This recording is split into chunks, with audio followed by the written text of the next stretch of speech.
Training camps are beginning to get underway around the NFL. The Panthers had their first practice today. It was not, though, a smooth affair. Second-year linebacker Nick Skorton suffered what appeared to be a right knee injury. Skorton was visibly emotional while leaving the field on a cart, according to NFL Network's Cameron Wolfe. Head coach Dave Canales, after practice, would not speculate, but did say Skorton is going to be having an MRI this afternoon. We also got some free agent injury updates. Tyreek Hill said himself that he has, quote, no power in his left leg. Hill suffered this injury all the way back in week 4 of last season. And the number 1 overall pick quarterback Fernando Mendoza has signed his fully guaranteed rookie contract, $57.2 million. And do stay tuned. We'll get more on the NFL. Sal Capaccio joins the show a little bit later on at 4.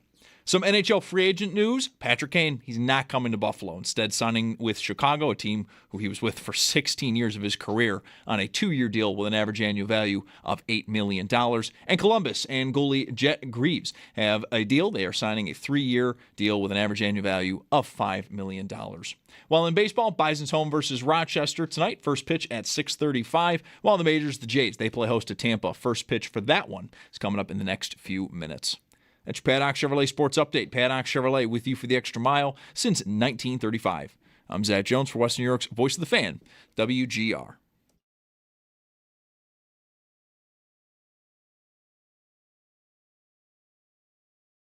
It's Mike Schopp and the Bulldog. Here's what's going to happen. I am going to have to fix you, manage you to on a more personal scale, a more micro form of management. What is that called? Microgymming? Boom. Yes. It's Mike Schopp What is your name, sir?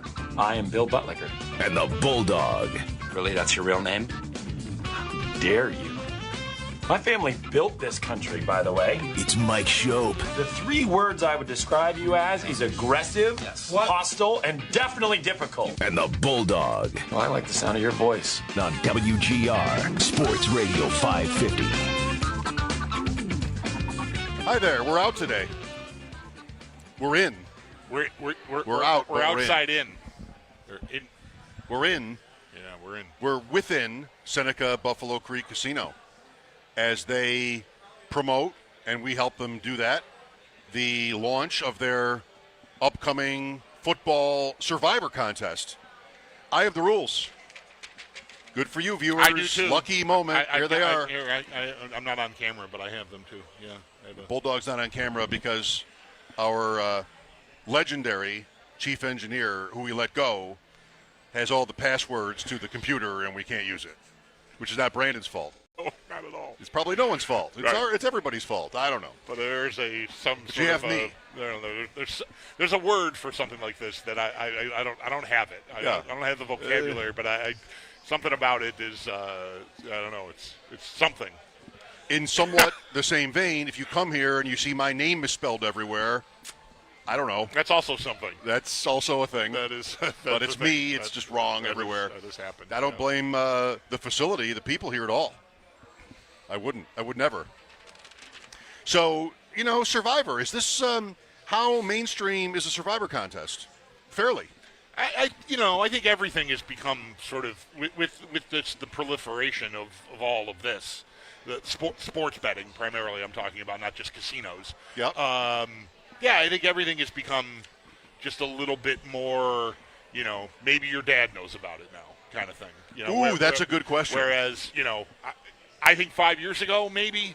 Five might be too recent. I don't know. But maybe as recently as 5 years ago, I didn't know really about a survivor pool. What year was it? It was more than 5. It was well more than 5. When I was in one that maybe Paul ran or Sal. And it got right to like week 10 or something like that. Like if you get to like week 10, you're doing well. And Jeremy was also still alive, and I think we chopped it. Oh, wow. So this was a long time ago. Yeah. Well, But then I stopped. I probably just didn't pay any attention I stopped playing in them. to you talking about it.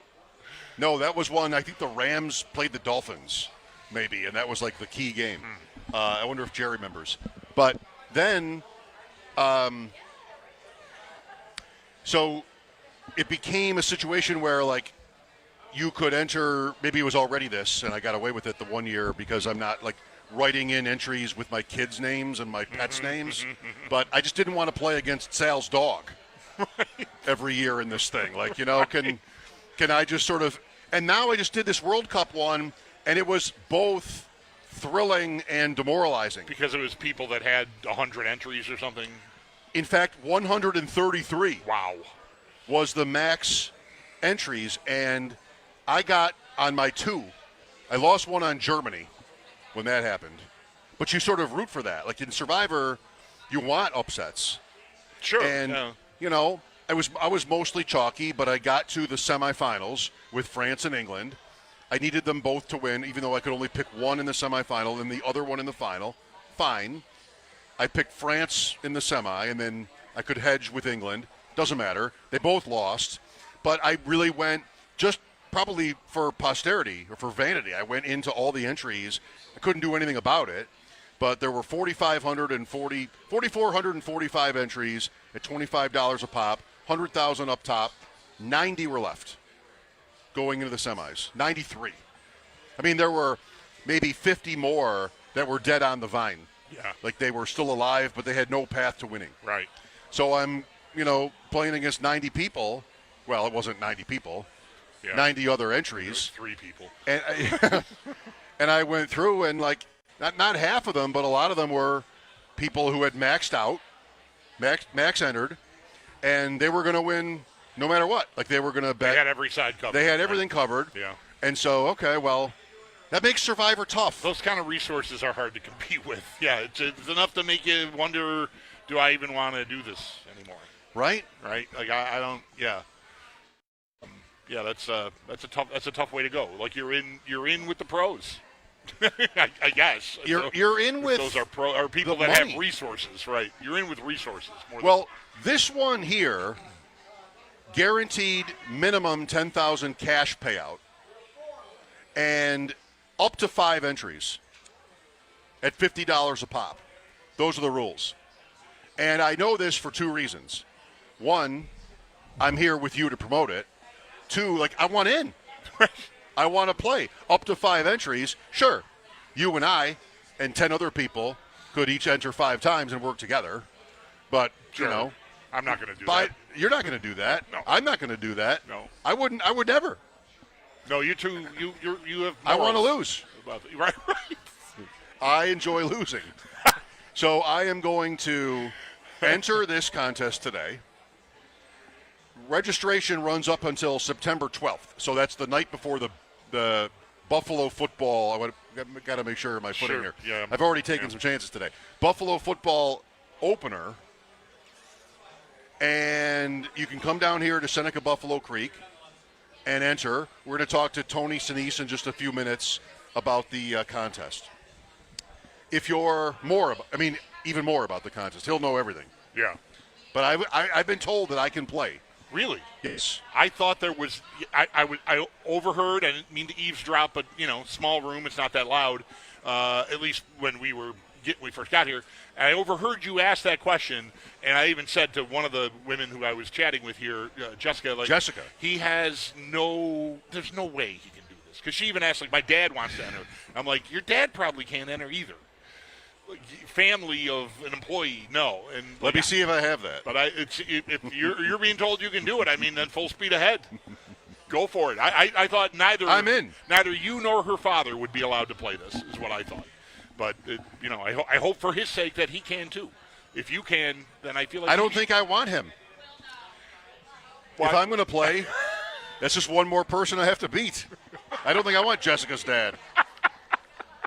You hear that, Jessica's dad? I don't want Jessica's dad in this thing. If I'm going to enter it, I don't want your dad, because then it's one more person I'll have to beat. Well, we can work that out. Yes. Well, I love Survivor, and it's great in here. Where we are in the sports book we're in the sports book this time. Is fabulous. Like we I don't know. Did we complain? I don't know. Where we were for the tournament. Me? It was explained to me why we weren't in here for the tournament, because it was really busy in here. That's for the when tournament. it was. Yeah, okay. They didn't have room for us because the tournament was down the street and the place was packed. Right. And there was not room for us to have this table and all this stuff. So where we were, we couldn't see any TVs. We're here to watch the basketball. football. Right, yeah. Like, what are we doing? Who almost lost? Duke?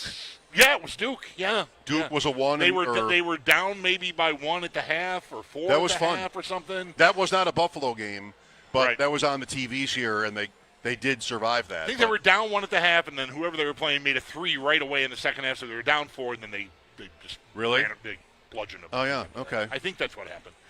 Anyway, but this room is fantastic. I did not really set foot in here because, well, it was so crowded the last time we were here, so I didn't really get a look at it. But this is the TVs look great. Everything's on. Everything's on. I'm a happy dude. I and a few others together made the ceremonial first bet ever in this spot. It was like 10 of us. Oh, I remember that. I think it was probably some VIPs. It was Ed Kilgore. He was here, and he's like, how do I do this? Remember him asking me that? And I was down here, and I made a bet on a football game that won. It was like a real bet. I'm not sure. I think it was probably my own money, but I don't know. Maybe they comped us for that. But it was like, yellow tape, red tape, ribbons, bunting, and the whole scene down here, which was probably, was that 10 years ago, maybe, when-ish? Let's have Tony in so he can answer questions like this. We just start this now. 2019, when this opened, and that was a great day. A couple of my first ever bets in places were successful, including that one time when the apps opened up. And that was one of them, and then this was one of them, too. Tony Sinise with us from Seneca, Buffalo Creek. Let's make sure your mic is live here. Are we good? Hello. Here There you are. Yeah. Thanks for having us back. Thanks for having me on the show. So, Survivor, here we go. And today is is it the first day of the contest? What do we have today? So we started taking entries the first of the month, but this is kind of our official kickoff and more aggressive promotion of it. So we do have some entries in already, and we're looking for a whole bunch more. This is one of these where you have to pick the winner every week or a loser every week. You have to pick the winner every week. So Okay. And you can't use a team twice. You can't use a team twice. So you take a team in week 1 and they win, you're done with that team for the rest of the year. Some other important, there's a lot of different scenarios, but for example, week 3 last year, Dallas and Green Bay tied. Yes. That is a loss because you're picking a team to win, and they did not win. That's a loss no matter which way you run the Survivor pool. Exactly. Even if you're picking a loser or a winner, both that's teams, right. Both teams were a loss. What a but game that was. That week, we took out 35 of our entries, so that was a big loss for a lot of people. Yeah. So ties or losses? Ties or losses, and I guess we also have canceled games. That doesn't happen very often, but let's say a DeMar Hamlin type of thing happens. Unfortunately, that would be a loss as well. So. That's the only canceled game in the history of the NFL. Is I couldn't think of another one. So there is not another one. That's the only one, which was wild for as scary as it was from a human standpoint. Remember this, Bulldog? It was also like, what are they going to do with the playoffs? That was for the 1 seed in the AFC. That was a big game. It was kind of like a compromise that the way it ended up, it favored Cincinnati, I guess. They were ahead in the game, but it was early. And in fantasy football, it was just off the rails. Like our all phone, zeros. Our phone was ringing nonstop saying, Really? What is my bet? Does my bet win or lose? And yeah. And you just canceled them all? We did, eventually. After 48 hours, we did, yeah. So is this one of your most popular yearly events here? It is, for sure. Last year, we got kind of a late start. This was kind of like a Hail Mary because everything we do has to be approved by New York State and then our oversight, and et cetera.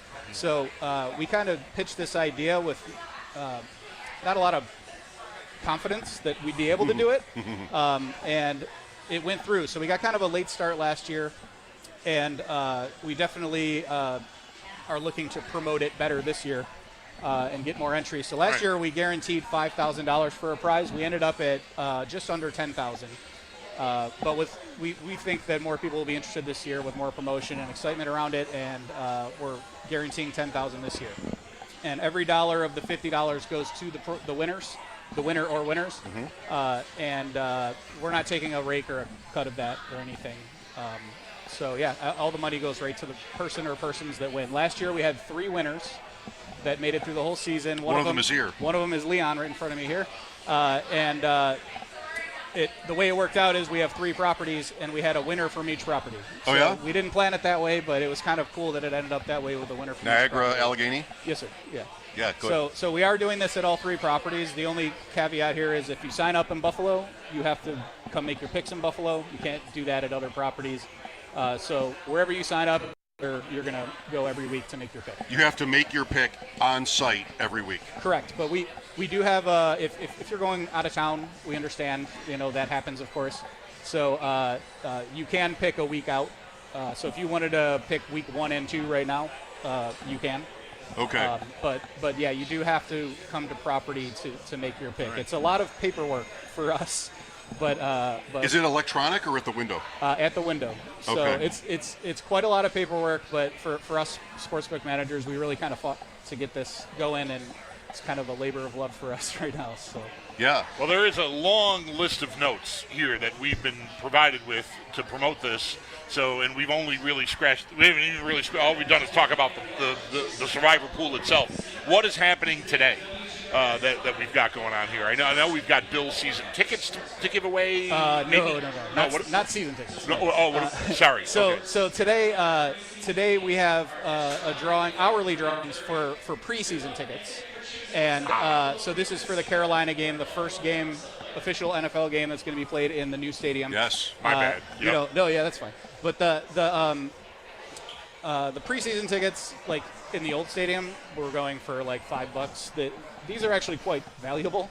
People want to get in that stadium. Sure. And The first game. I don't know for sure where the seats are, but I do know we have the Seneca Field Club inside the stadium now, which I hope everybody checks out. That's the part where the players are going to walk from the locker room to the field, and they're going to walk right by you through the Seneca Field Club. Okay. Yeah. I've been told every seat is good. Yeah, it looks that way. I mean, it looks very impressive. It won't be like worn down or anything like that. It'll be just brand spanking new. Yeah. first game. I was at the one game where the power went out, and that was years ago. And In the old place. yeah, and you were walking through the concourse, it was pitch black. And if that was a night game, it would have been a disaster. So we needed an update, and it's exciting to have them for sure. Yeah, right. So you can win tickets to that game. So Also week 3. So yeah, to clarify, just show up today and write your name on a piece of paper and throw it in a drum. You could win preseason tickets. There's no bet you need to make. You don't need to sign up for Survivor to do that. Okay. But if you sign up for Survivor before the end of the month, July 31st, you will get an entry into a drawing for the Week 3 game against the Chargers. 2 tickets to that game, which is the first 1 o'clock game in the new stadium. And all you have to do for that is sign up for Survivor by the end of the month. You can sign up after that, but you just won't be entered for the tickets. All right. Drawings at the bottom of the hour throughout the day. We're doing drawings at 3:30, 4:30, 5:30, and 6:30 today. That's for the preseason tickets. Once again, just write your name down. Come here and write your name down and hang out and make some bets. Sit on a slot machine, get a drink, and we might call your name. Now, I want this on the air. I'm eligible? Yes, sir.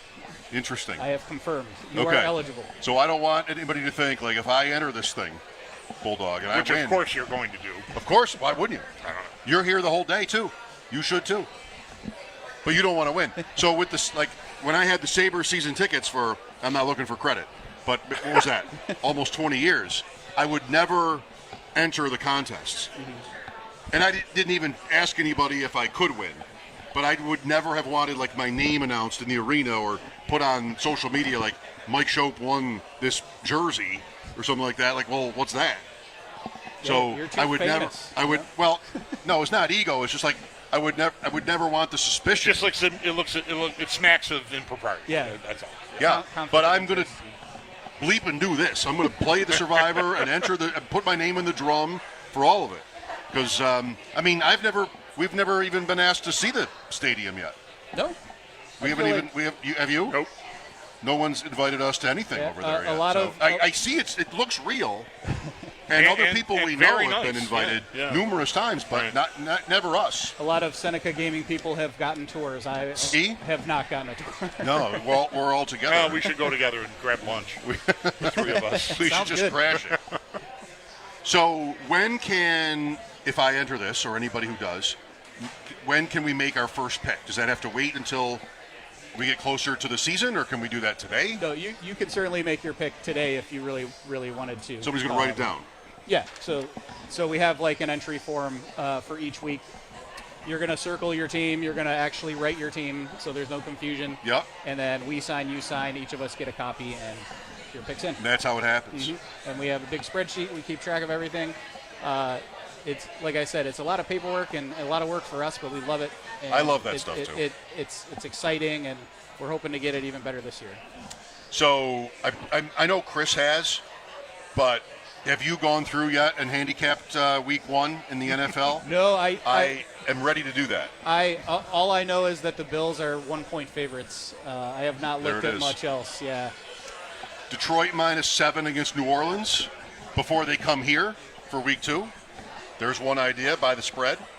L.A. Chargers, the aforementioned L.A. Chargers, -11.5 at home against Arizona. Bulldog hates Arizona. For all kinds of reasons. Yeah. So that'll be the chalk. Tampa Bay -6 at home against Cleveland. That scares me. So to be clear, though, we're doing money line only. Oh, yeah. Right. Thank you for saying that. For the survivor. I'm trying to rank them by like how much of a favorite is a team. But yes, I'm glad you said that. I just wanted to make sure people listening to. Yeah, that's right. Money line, it's not a spread thing. Tampa at home against Cleveland scares me. I don't like Tampa, and I think Cleveland could be a little bit good. Yeah. I always do. That's one of my. That's my on brand. Yep. Green Bay at the Jets. That'll be the that's one. That's not week 1. Okay. Neither is Cleveland, actually. Whoever the Jets are playing, that's You're doing great. That's who I'm doing everybody's great. going to take. I'm just looking through my app, and like those are week 2 games. So never mind. Forget Tampa and Cleveland. Tampa's in Cincinnati week 1. And Bulldog loves Cincinnati this year. It always seems like they should be good, and I think they really will something this year. I think they really will be good this year. I think they're, all the defense, you say something gets said, it's true. It's been true long enough, but it's not going to be forever. I don't know. I think they might be respectable on that side of the ball, and that's probably all they need. Agreed. Yeah. Joe Burrow is an amazing quarterback. I feel like he's just had bad luck, injuries and whatnot. So the only thing I worry about with them, I don't know what you think of this. There's really nothing to do with point spreads or anything or setting lines for these games, but he at different times, like at the end of last year, sounded really like maybe ready to pull the Carson Palmer lever, right? And if maybe they don't get off to a good start, I could see the whole thing becoming just sort of dispiriting. What are we doing here? Yeah. Let me find my next spot, because this is not going to work. There's a reason why this franchise has the reputation it has, and I want to go do something else. It feels like it's going to be that, or they're going to be really good. Yeah. Right. One of those two things. And I think I'm leaning they'll be really good, but the other thing is a bit of a trapdoor. Like, to me, they could fall into it. I'll throw one more game in that I know is in week 1 this time. Is Seattle at home against New England in the Super Bowl rematch a sucker bet? Straight up. Like, they killed New England in that game. And now they're at home on the Wednesday night. Yeah. Like, those games, of course, are eligible in this contest. Mm-hmm. Yeah. Can New England go there and win against that team? Bulldog knows I'm very anti-New England this year. But I understand why, honestly. Do you? They added A.J. Brown, which is obviously big. And somehow I think their schedule is still a little easier than the Bills this year, even though they have a first-place schedule. Well, it's 3 games. That's Pittsburgh and Baltimore, the way they finished, and so they draw Pittsburgh because they finished first, and that's a tough one. Seattle and the Rams is 1. Pittsburgh and Baltimore is 1. Houston and Jacksonville is 1. Those are the 3 differences. Yeah. So, New England still will have a tougher schedule this year than last year, and we'll see how they handle it. Drake may look great, and their coach is good. So I'm not picking them to win the division, I don't think, but I don't know. It's going to be that's like one of the most interesting teams to me this year. That game might come in. The line is pretty low from what I remember, maybe 4, somewhere in that range. But that could be one of the more popular picks in Survivor in Week 1. The Chargers will be the big one. Double digits home against Arizona. Tony Sinise here from Seneca Buffalo Creek Casino. Good luck with this. I can't wait to play. We cover everything. Did we cover everything? Yeah, if you don't mind, just $50 entry. Everything goes to the person or people that win, and you make your picks every week at the property you signed up at. If you have any questions, visit any one of our properties, sportsbooks, and we can help you out. Thank you, Tony. Thank you for having me. Should be a great day. Nice to have you again. Thanks for having us here. I appreciate again. it. Thank you. Mike Schopp and the Bulldog here, Seneca Buffalo Creek. We'll be right back. This is WGR.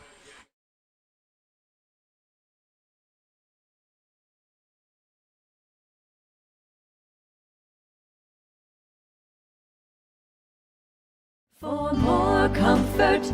Now's the perfect time to make yourself comfortable with a new electric heating and cooling system from Belknap. In Western New York, summer and winter bring extreme temperature conditions. Make yourself comfortable with Mitsubishi electric heat pumps, designed to keep your home cool in the summer and warm in the winter, no matter how hot or cold it gets outside. Call Belknap today to learn more. I'm Gary Garfalo, president of Belknap. We work on your schedule. We don't charge more for weekends and evenings. That's why we say, Give Belknap a ring.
From Seneca Buffalo Creek Casino, Mike Schopp and the Bulldog. We're in the sports book today, and lots of afternoon baseball. I think maybe all the baseball today is afternoon baseball.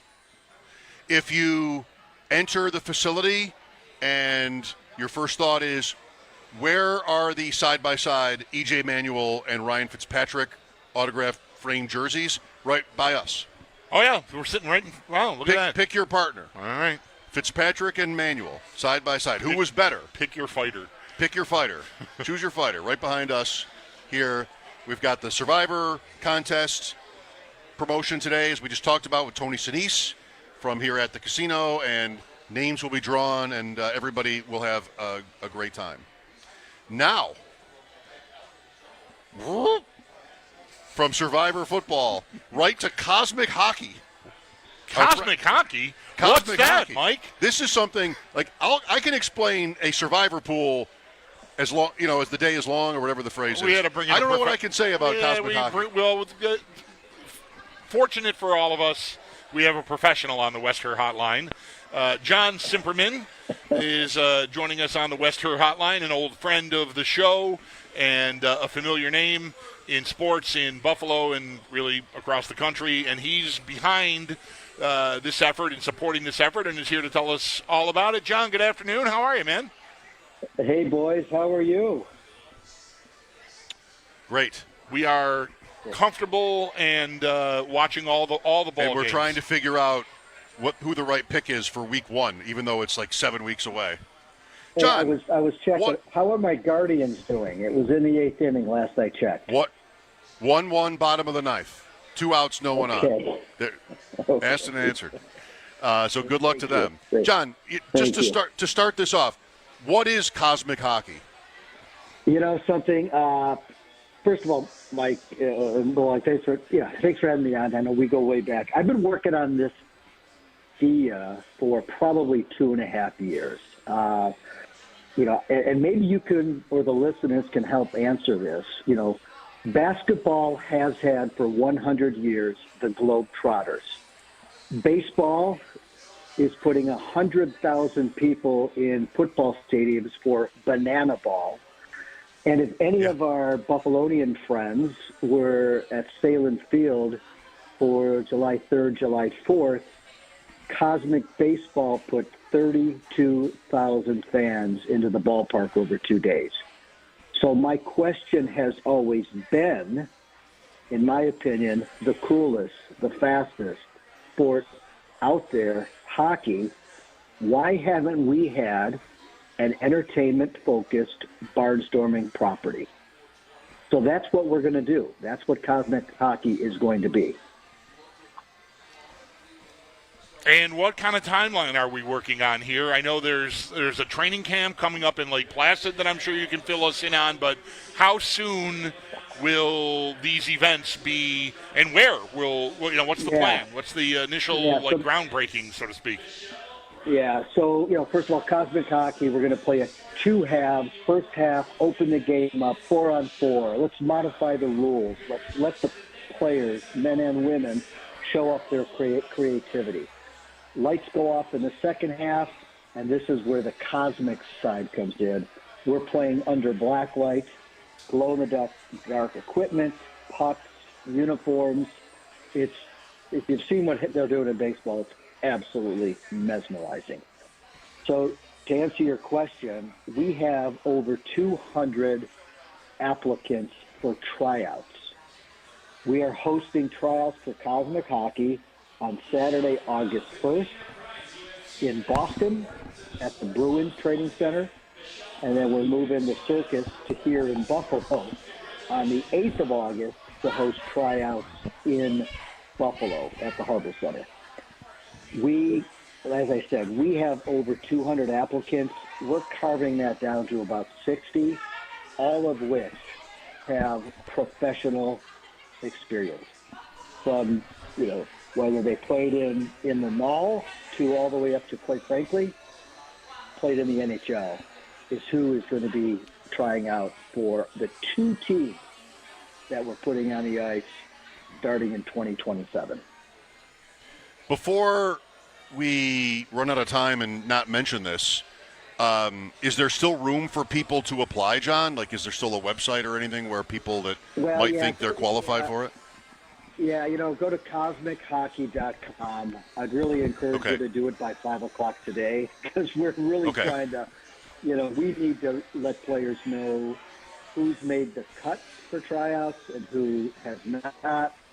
I would strongly recommend that if your skill level is at my level, which is beer leaguer, no need apply.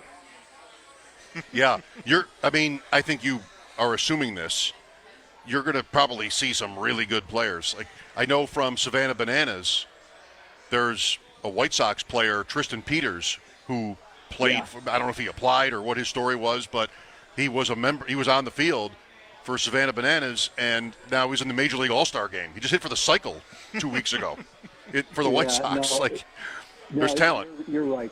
Yeah. So we've seen players that, want to continue to play professionally. They also want to entertain. And, something, they might be tired of driving the bus, from Utica to Binghamton, right? So this is a way to extend their career. It's also a way for them to build their own brand, their own name, image, and likeness. I, like you guys, I've been around hockey players professionally all my life, and they're some of the funniest, outgoing guys. But once you put a microphone in front of them, all of a sudden they clam up. So, you're so right. So we are going to encourage the celebration dance. We're going to encourage interacting with the crowd. We're going to encourage pregame, postgame autograph sessions. We're really looking at a family-focused, affordable entertainment option that, in some cases, it might be a 10-year-old's first hockey game. And, if they walk out of that building and they say, Mom, Dad, that was kind of fun. Why don't you buy me some skates, right? So that's also part of this, bigger picture vision for this is to get the coolest game on earth in front of more people.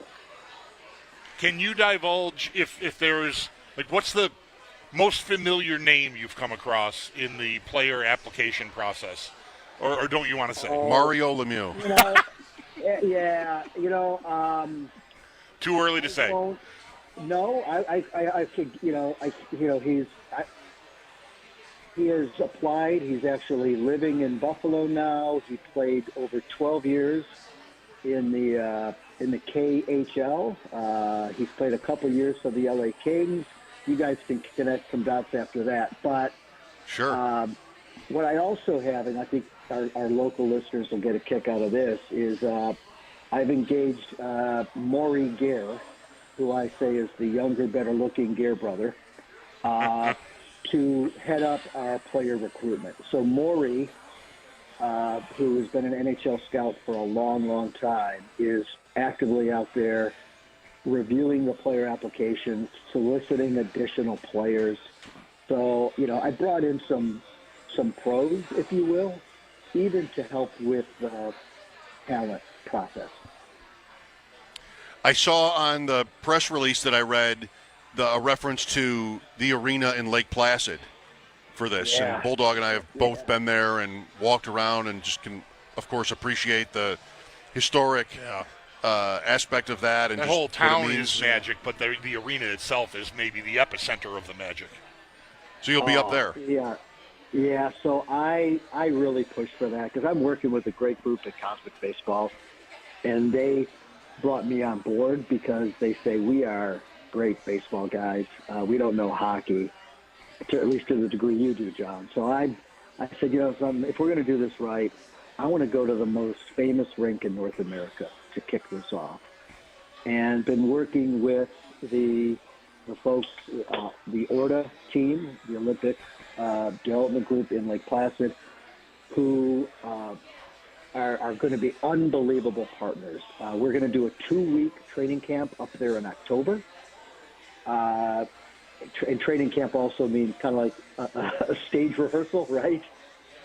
Then I think I can announce this here. We're going to play our first game on Friday, December 8th in Herb Brooks Arena in front of 4,500, hockey players who are up there that weekend. So I just think that is the most authentic way to kick this off. And I know the players I'm talking to or we're talking to are like, oh, you guys are serious.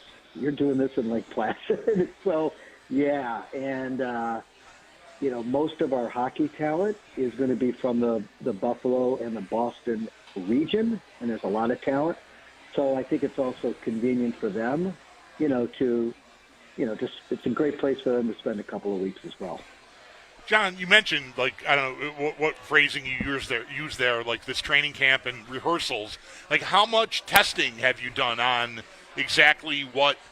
Because it's got to be a pretty arduous task to get the black lighting in an arena and make that all work. But, where are you on figuring out what's going to work and what's not going to work?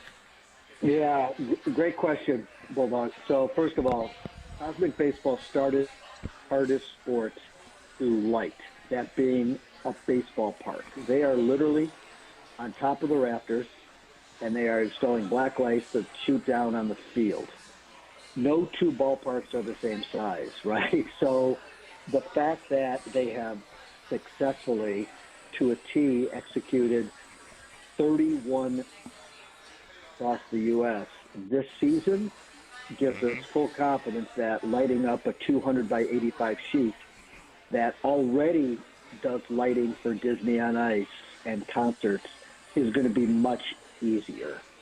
So that said, we feel real good about the infrastructure. And by the way, we're going to have 2 weeks in Lake Placid to figure it out. But I'm also working with Jet Ice. Jet Ice is the company that does all the in-ice markings, blue lines, red lines, gold creases. They're running some tests up in Brantford, Ontario, testing out reactive, reflective face-off circles. And, we're not going to have blue lines, but probably have a red line, things of that sort. So, feeling really good about it, especially since they have and are in the middle of executing 31 U.S. ballparks right now. Cosmic Hockey, it's coming.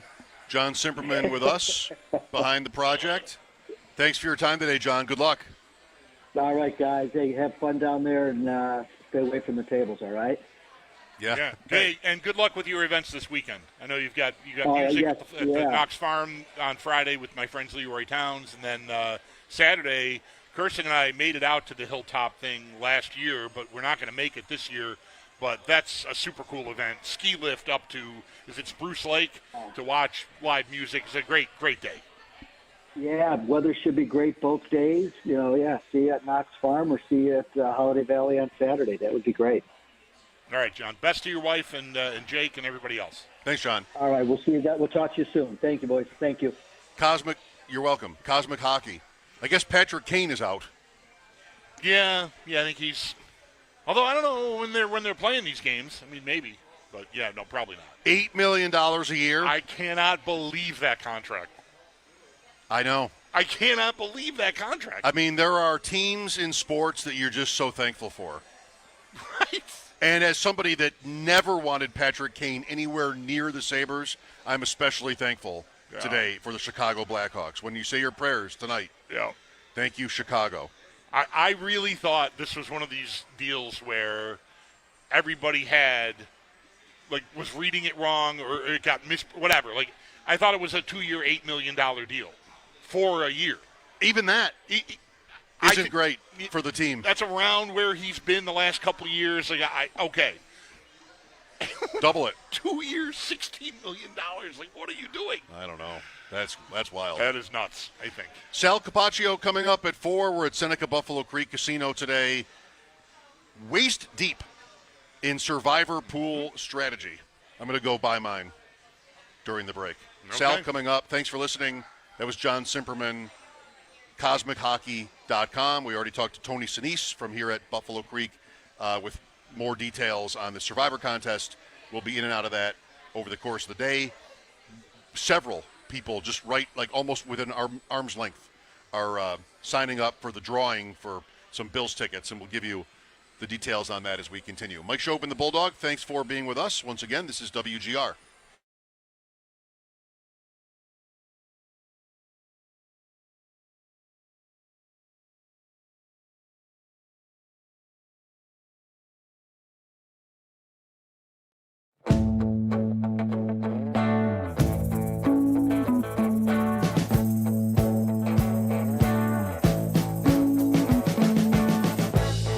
We've been living in sin so long, all the feels are gone.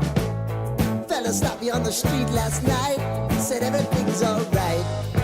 Roller coaster, make it through the day upright. It seems your meal ticket is gone, but life goes on. I could never imagine something better. Yeah, right. Now you're cooking on high heat in the middle of the street. Roller coaster, take me to a better time. Let's go. All sing your high line with the roller coaster of life. Yeah. It's time to all choose your timeline on the roller coaster of life.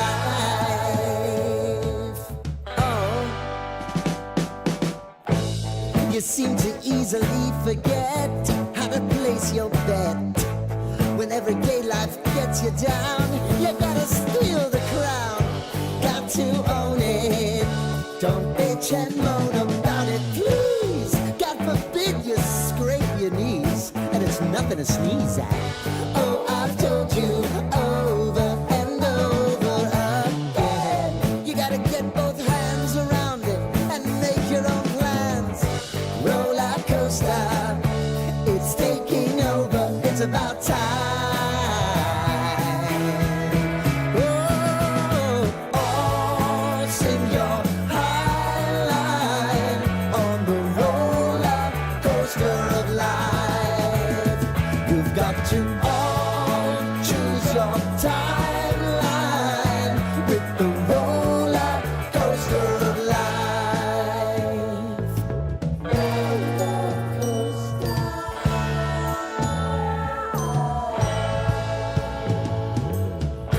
I want to go down the rabbit hole, down the rabbit hole of life.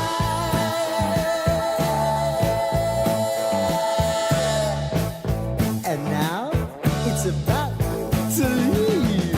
Oh, roller coaster.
Tomorrow, Sigmund Bloom. You know what it is, Bulldog? You know what it is? What is it? Or it almost is? Sigmund Bloom season. Tomorrow, let it be written. I feel like it's always Sigmund Bloom season. Well, that's right. I agree like with when that. I see his little avatar show up on my my feed on the social sites. Still can't say X. I don't know. X. Nobody says X. Twitter feels like what Grandpa X. calls it, and like I don't know.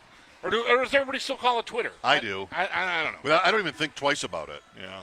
Which is maybe something for me because I'm always so particular about like sort of what's actually correct, and that isn't correct. No.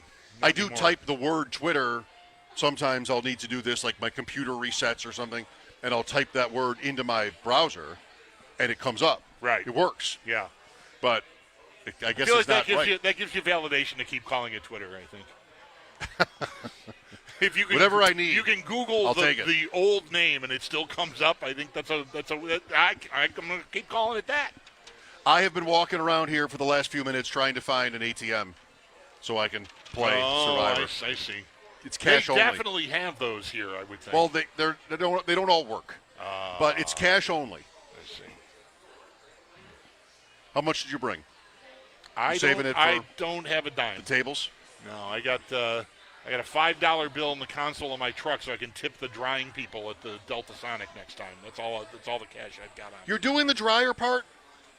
I usually do, yeah. I do not like leaving with it all wet. The water streaks all over it, and why don't I just get the thing washed? You're right. So I like to be thorough. And you want to tip them every time. That's right. Definitely. I will not do that. I talked about this a couple Fridays ago when you were away, because I had just gone and I thought I had cash and I didn't. But I really wanted to get the truck washed, so I did, and I left without doing it, and I thought to bring it up on the air, like how much do you tip these people? And a few bucks. Like if you don't have anything, do you go? I often won't even go through the car wash if I don't have cash, because I like to get it dried. On this occasion, I realized too late. I was in line. I'm like, all right, whatever. I'm stuck. I'm going to go through and not get it dried because I didn't have money to tip the kid drying the car. That's a move. To not even, you have the unlimited car wash privileges. To not even go, right? Because you don't have a few dollars for the optional dryer people. That's yep. I mean, that's me. That's how I do it. That's how I do it. Just get your car washed and turn the other way. But you don't like that because you don't want the streaks. Right. Okay. Water drips from the mirrors, gets all over the doors. That happens. It's terrible. That happens. It's terrible. Terrible. What a travesty that would be to have that happen. How can you even live like that? Terrible. Sal Capaccio coming up. Bills-Texans. Bills minus 1.5 in Week 1 at Houston.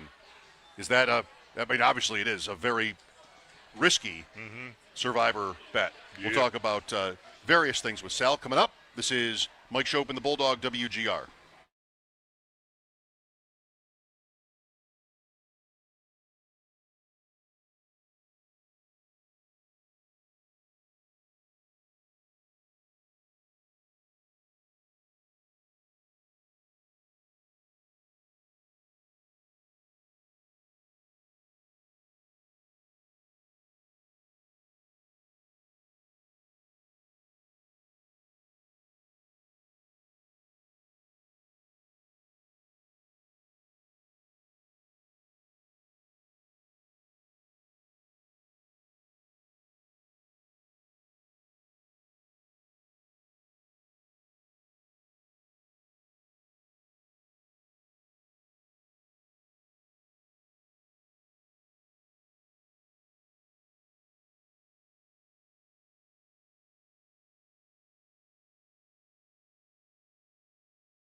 Underway around the NFL, including for the Panthers, who had their first practice today, but it was not a smooth affair. Second-year linebacker Nick Skorton has suffered a torn ACL. That coming down here in the last couple of minutes, according to Ian Rappaport and Cameron Wolf. Skorton, is going to seek a second option, but if it is a torn ACL, he'll be having surgery later this week. We also did get some free agent injury updates. Tyreek Hill said himself that he has, quote, no power in his left leg. Hill did suffer that injury all the way back in week 4 of last season. And then number 1 overall pick, quarterback Fernando Mendoza has signed his fully guaranteed rookie contract, $57.2 million. And stay tuned, coming up next, more on the NFL. Sal Capaccio will join the show. Over in the NHL, some free agent news. Patrick Kane not coming to Buffalo. Instead, he is signing with Chicago, the team he did spend 16 years with on a 2-year deal with an average annual value of $8 million. While in baseball, Bison's home versus Rochester. First pitch for that one at 6:35. While in the majors, the Jays, they are currently tied 1-1 with Tampa. That one in the bottom of the third. That's your Paddock Chevrolet Sports Update. Paddock Chevrolet with you for the extra mile since 1935. I'm Zach Jones for Western New York's Voice of the Fan, WGR.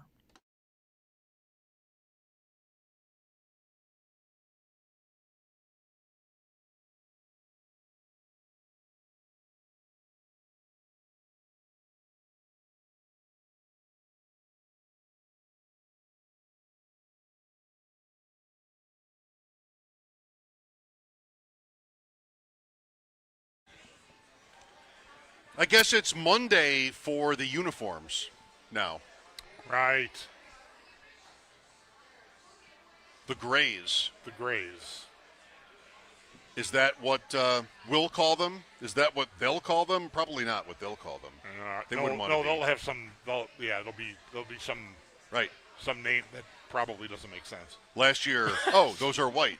No, they're winter classic soldier. Right. Classic right. Soldiers. Yeah. Okay, they're not white then. The Jets have a white helmet now. Yeah. Well, they have many times, but now they have another new. That's my favorite helmet of theirs. I hate it. I love that white helmet.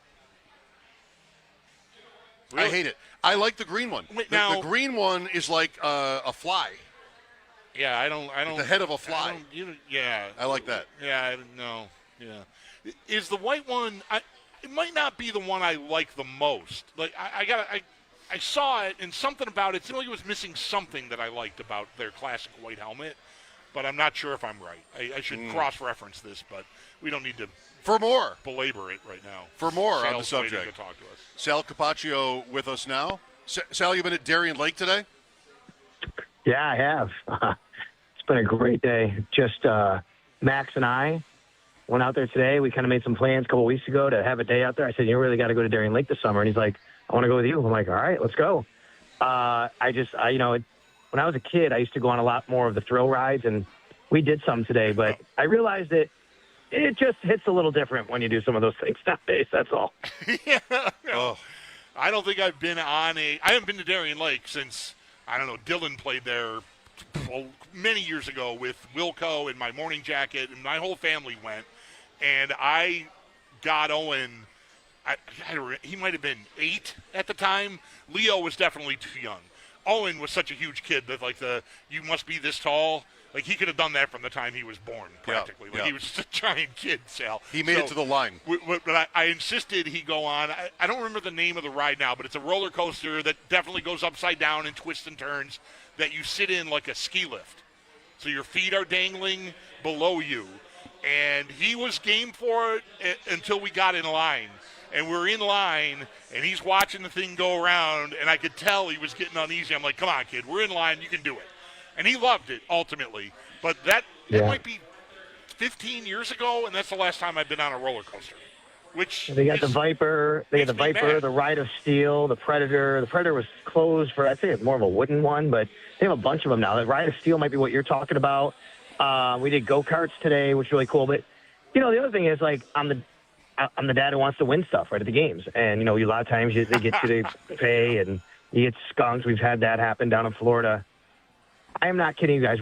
We have come home with a haul. I mean, huge, like, stuffed animals, a big, I'm not kidding. It's taller than Max, stuffed banana. They could have chose a color. It's unbelievable. And I don't mean, just a couple of games. I just played a couple of games and won. I actually made a shot, knocked the thing off the blocks off with the what I guess you want a hacky sack, whatever you want to call it, not a hacky sack. You know what I mean?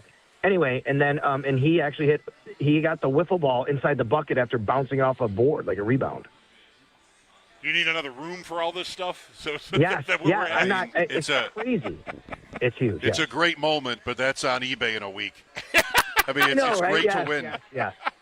Then what? Yeah, you're gonna walk in the door and Giannis be like, "What am I doing? What am I doing with a 5-foot-tall banana, Sal?" Yeah, I mean, exactly. it's Can I just cash this in for something else? Good to know the Viper is still a thing. Yeah.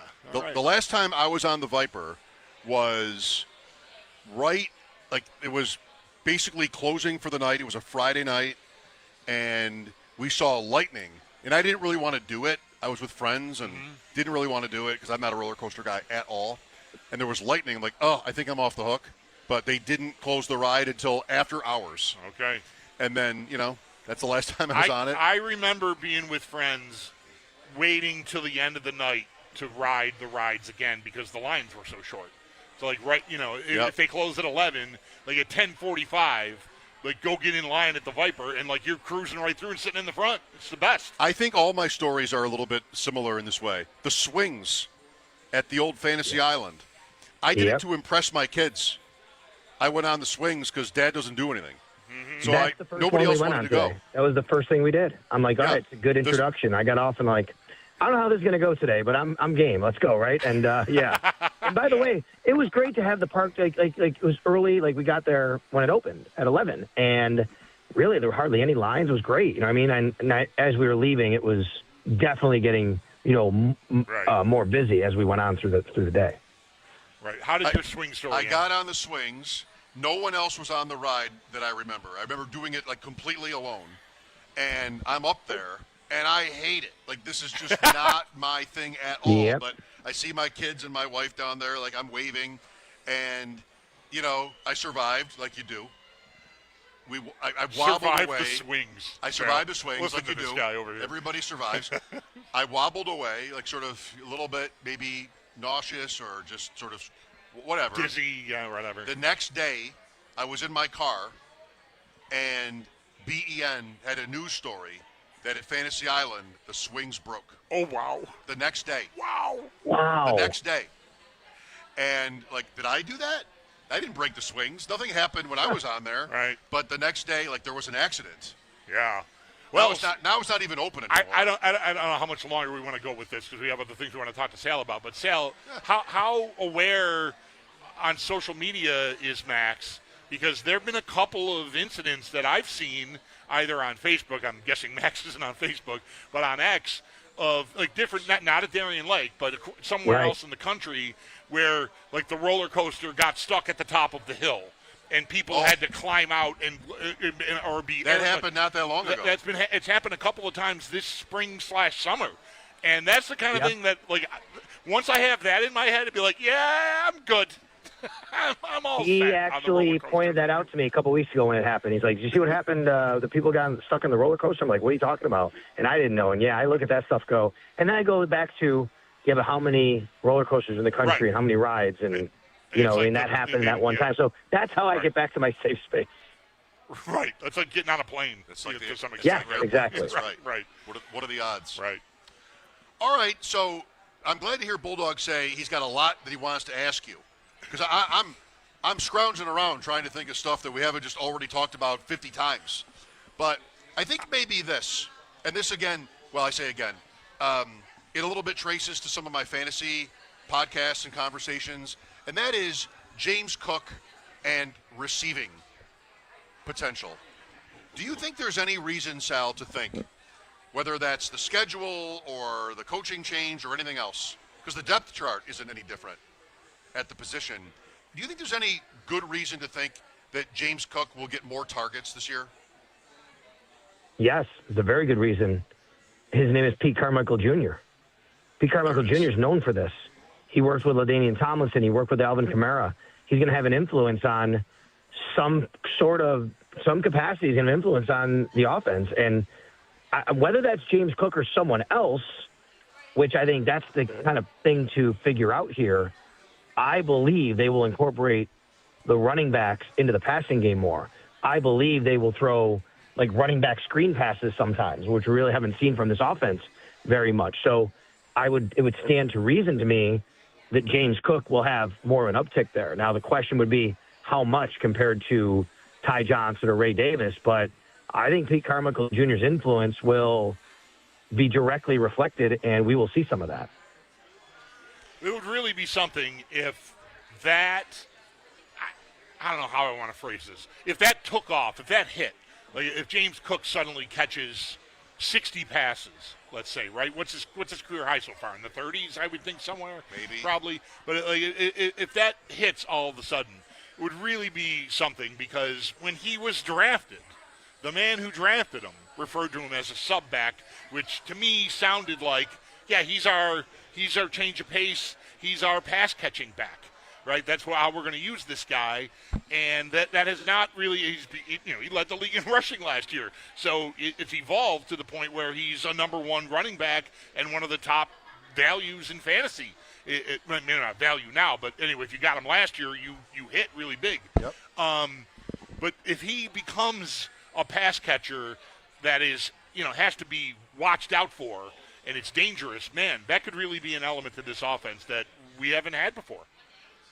No doubt. I mean, you just want to avoid being predictable as part of it. And if he's on the field and you really don't throw very much, but when Ty Johnson is, you might throw more. That's something you have to look at and want to avoid.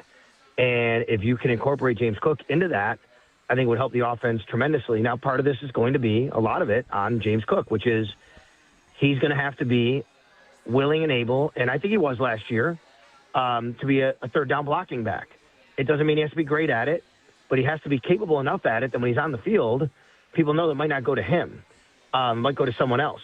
Because if not, he's on the field on third down, you're basically telling your linebackers and your edge rushers, whoever, I mean, look, he's either going out for a pass and catching it, or you're just going to beat him on a pass rush if he doesn't, right? I mean, you know what they're doing here. So I think that has to be part of the equation, what he's going to do. But I think that they're going to try to make this more of the offense this year. While we're on running backs, unless there's more on Cook here, but I want to say one thing, because Carmichael, that's the right answer to that question, right? Because there is this history with New Orleans, and they threw the ball to Kamara. It wasn't really, though, what they were about, like when they were at their best. Because Kamara came along, I mean, Peyton was there a long time. Carmichael was there a long time. Kamara came in toward the end of that and was excellent at that. We really don't know that Cook is excellent at it. And I guess I still think that this is the Joe Brady show, right? So he did hire this coach. That would have been up to him to do. And maybe there is an element where they want to do that. And the Bills don't exactly have, like, the perfect group of pass catchers to begin with. I don't know. Is it fair? I'll ask this to Sal about Cook. Is it fair to consider him just sort of like lukewarm in that particular area? I mean, yes, sub back, because his size dictated that too, and he wasn't like a bell cow or anything at Georgia. But I think we kind of all assumed that he was going to be good at that, and that was what they wanted him for, and that just hasn't really happened. So what do you think, Sal, of Cook's ability, like his talent in that area? It seems like he's a good route runner and can find separation, but he's had problems catching passes before too. He had a few tough drops a couple of years ago, but he's been able to get down the field against guys. I think he's, capable of it, but you might have to live with a tough play or two, which they've had to do over the years. One of the things talking through this to think about, it's not just James Cook, Pete Carmichael. I mean, Deion Dawkins said the other day at a podcast, I think it was at Fanatics Fest, or maybe he wrote it on social, but I think it was at Fanatics Fest doing a podcast. And he said something like, or he wrote on social something about him playing as light as he ever has. Like he's going to be as light as he ever has. And I'm wondering, okay, like I don't think this happens in a vacuum. Yes, he wants to be lighter. Maybe he feels like he needs to be lighter to have a better year. But I wonder if the Bills also want him to be more mobile, to do more of this kind of stuff, to be able to get guys out in space a little bit more. I think this is all part of it. Interesting. I wanted to, while we were on running backs, ask you a couple of things about the depth. Does Ray Davis's emergence as a all-pro kick returner, right? Like that he earned that. First team all-pro. First team all-pro kick returner. Like, does that limit him in any way as like the first, like the, you know, I know Ty Johnson's got his role. Does Davis, do they want to, I know it sounds weird, it's backwards, right? We talk about this with Shakir. Do we want him fielding and running back punts? He's so integral to the offense. Like, I wonder if Davis, does it hurt his snap count on offense that they want him fresh for kickoffs? I think it can. I think it depends how the game is going. If you're in a higher scoring game, I certainly think it can. Like, hey, you know, one play here, we need our guy out there. So let's be aware of that. It's probably circumstantial based on the flow of the game, based on score effect, things like that.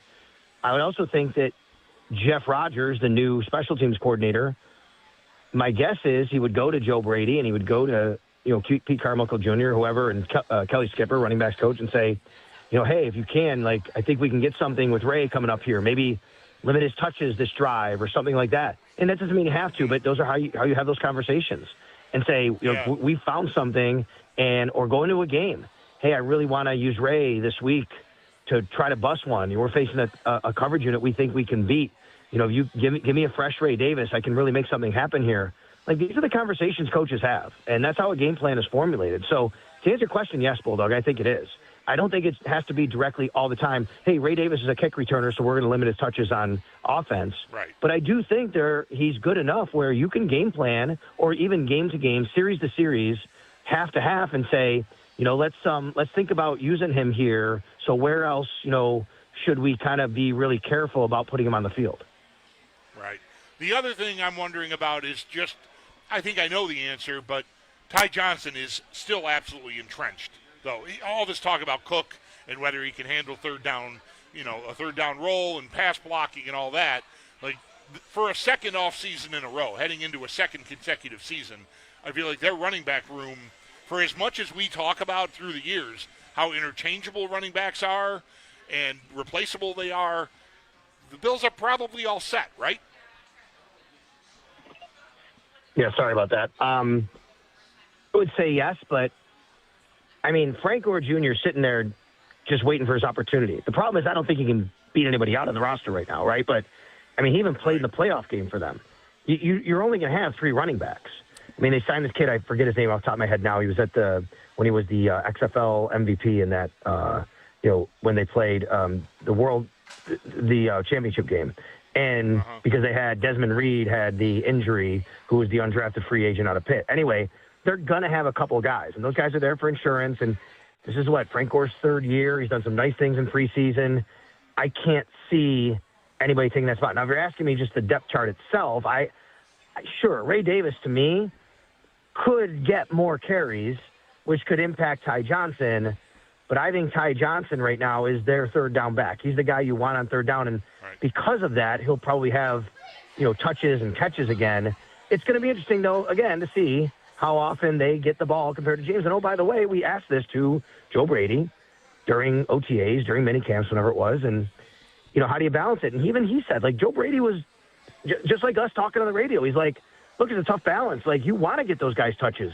But James Cook is really good, and you take the ball out of the hands of the league's leading rusher. Frank Gore did play in the playoffs, and I did not remember that, but he has a 6-yard catch in the Jacksonville game. What happened there? Who didn't play? Was somebody hurt? Ty Was Johnson hurt? Ty Johnson, Okay. guys, Ty Johnson missed both playoff games. I think if Ty Johnson plays against Denver, it could be a different game. See, I forgot. Why, Bulldog? From yesterday's show, because it was a good play. Right. I forgot about it because it was a 6-yard gain. Yeah. Sal, what do you know about the uniform thing?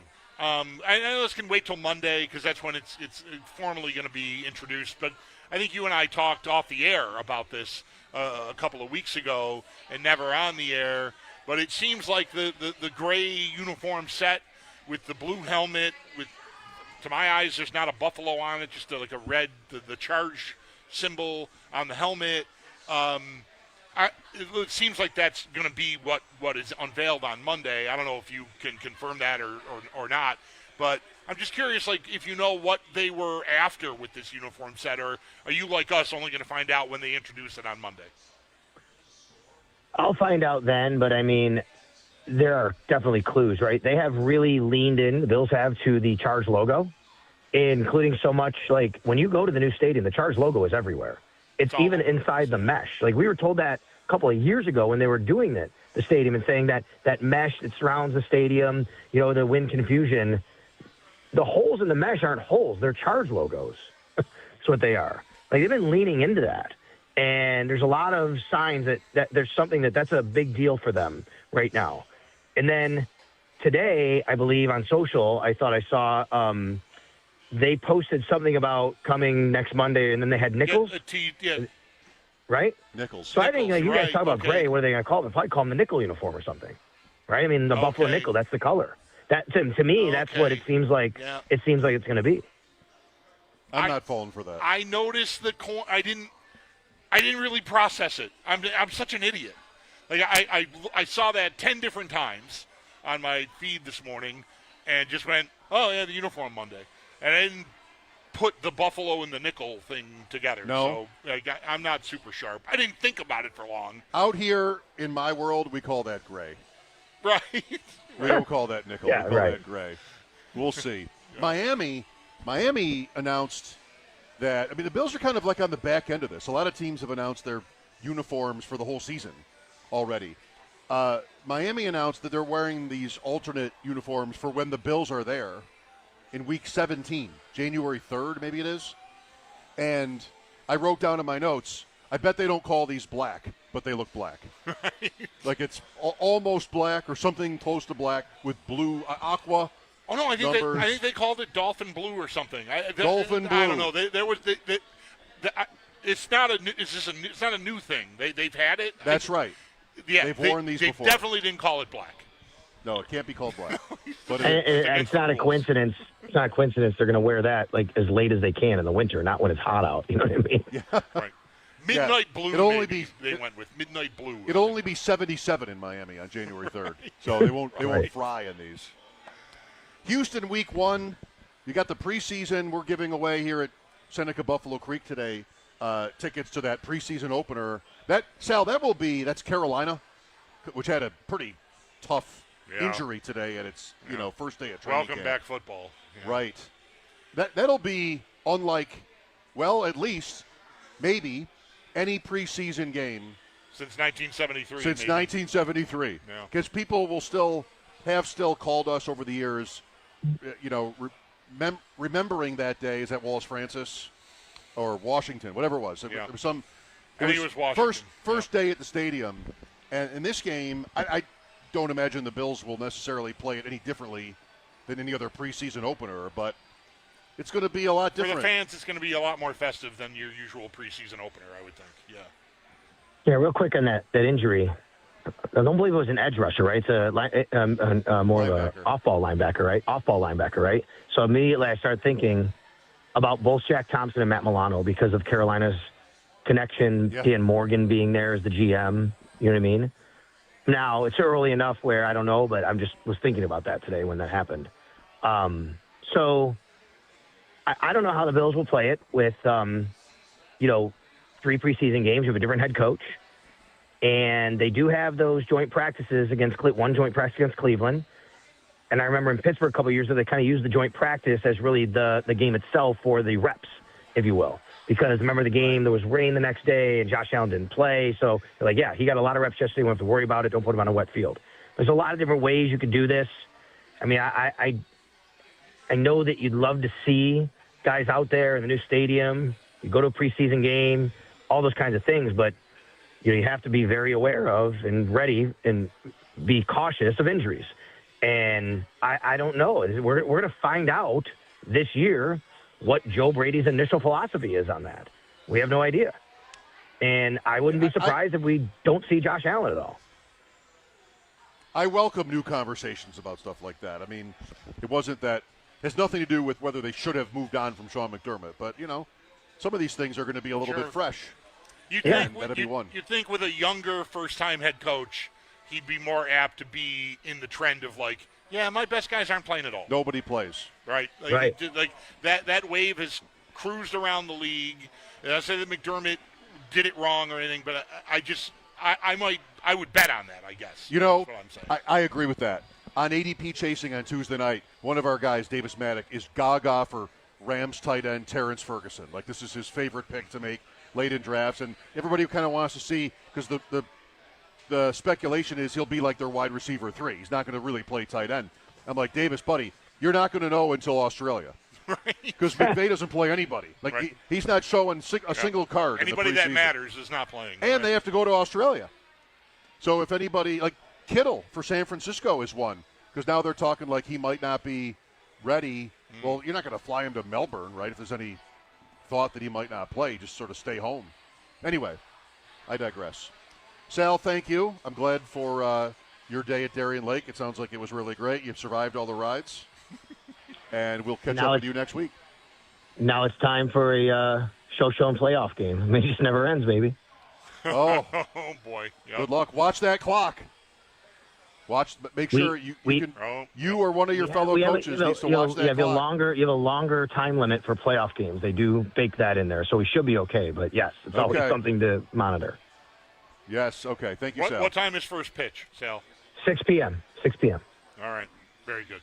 Thanks guys. Sal Capaccio on the it's in the neighborhood. I don't know. I've been meaning to get out and see Sal and see Max play, so I want to swing by. What a friend you are. Imagine going to other people's kids' games. I miss it. Wow, that is really impressive. Yeah. You haven't done it yet. No, and you might not do it. Right. But if you did, that is really impressive. If we're at Seneca Buffalo Creek Casino, which I won't be driving past Shoshone on my way home. If we were in the studio like normal, that's right on my route home, and it's an easy, just stop in for 20 minutes and say hi to everybody. But anyway, sales appearance. Get some nachos. Right. One of those. Oh, the burgers. I miss those burgers from the concession stand at Shoshone. Sales appearance with us was brought to you by New York's only outlet liquor. When you need to stock up, it's the place to buy a case. What's your outlet? John Simperman's Cleveland Guardians down to their last out in the 12th. I've been rooting for this game to just keep going because you don't get the long extra inning game anymore with that runner on second to start every half inning. But 3-1 Minnesota, 2 outs, bottom of the 12th in Cleveland. All right, we'll take a break, get to the update. Look for your calls at 803-0550. What would you want to call about today? James Cook? Do you need a mea culpa from me on James Cook at some point? I don't know. Is he great? I wonder. Fine is offensive. Fine is offensive. Great. Is he great? He had a great year. That's right. I would agree with that. Does a great year make you great? We'll figure it out. Yeah. No. The uniform thing is pretty interesting to me, but I don't know how widely fans have seen it. But we'll sit with that too. I don't know. The helmet is going to bother me. I think I'm going to hate it. Yeah. And I say that as somebody that does not always hate new. That's right. Right. No, I am not no. that way, but I'm not expecting to like it. I think I like I'm all right with the uniform as much as I don't like. Look, we got to take a break. We do. Lines open. Mike Schopp and the Bulldog, Seneca Buffalo Creek Casino. This is WGR.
Training camp practices are beginning around the league, including for the Carolina Panthers, who had their first today, but it was not a smooth affair. Second-year linebacker Nick Skorton has suffered a torn ACL, that according to Ian Rappaport and Cameron Wolfe. Skorton, though, is going to seek a second opinion, but if it does come back the same, he's going to have surgery later on this week. There was also some free agent injury updates. Tyreek Hill said himself that he has, quote, no power in his left leg. He did suffer an injury all the way back in week 4 of last season. And then the Ravens, before camp even begins, have waived former Vanderbilt quarterback Diego Pavia. In the NHL, Patrick Kane, he's not coming to Buffalo. Instead, he's signing with Chicago, the team he did spend 16 years with, on a 2-year deal with an average annual value of $8 million. And then in baseball, Bison Tone versus Rochester, first pitch for that one, 6:35. While in the majors, the Blue Jays are up 2-1 on Tampa. That one is in the 6th inning. That's your Paddock Chevrolet Sports Headlines. Paddock Chevrolet with you for the extra mile since 1935. I'm Zach Jones for Western New York's Voice of the Fan, WGR.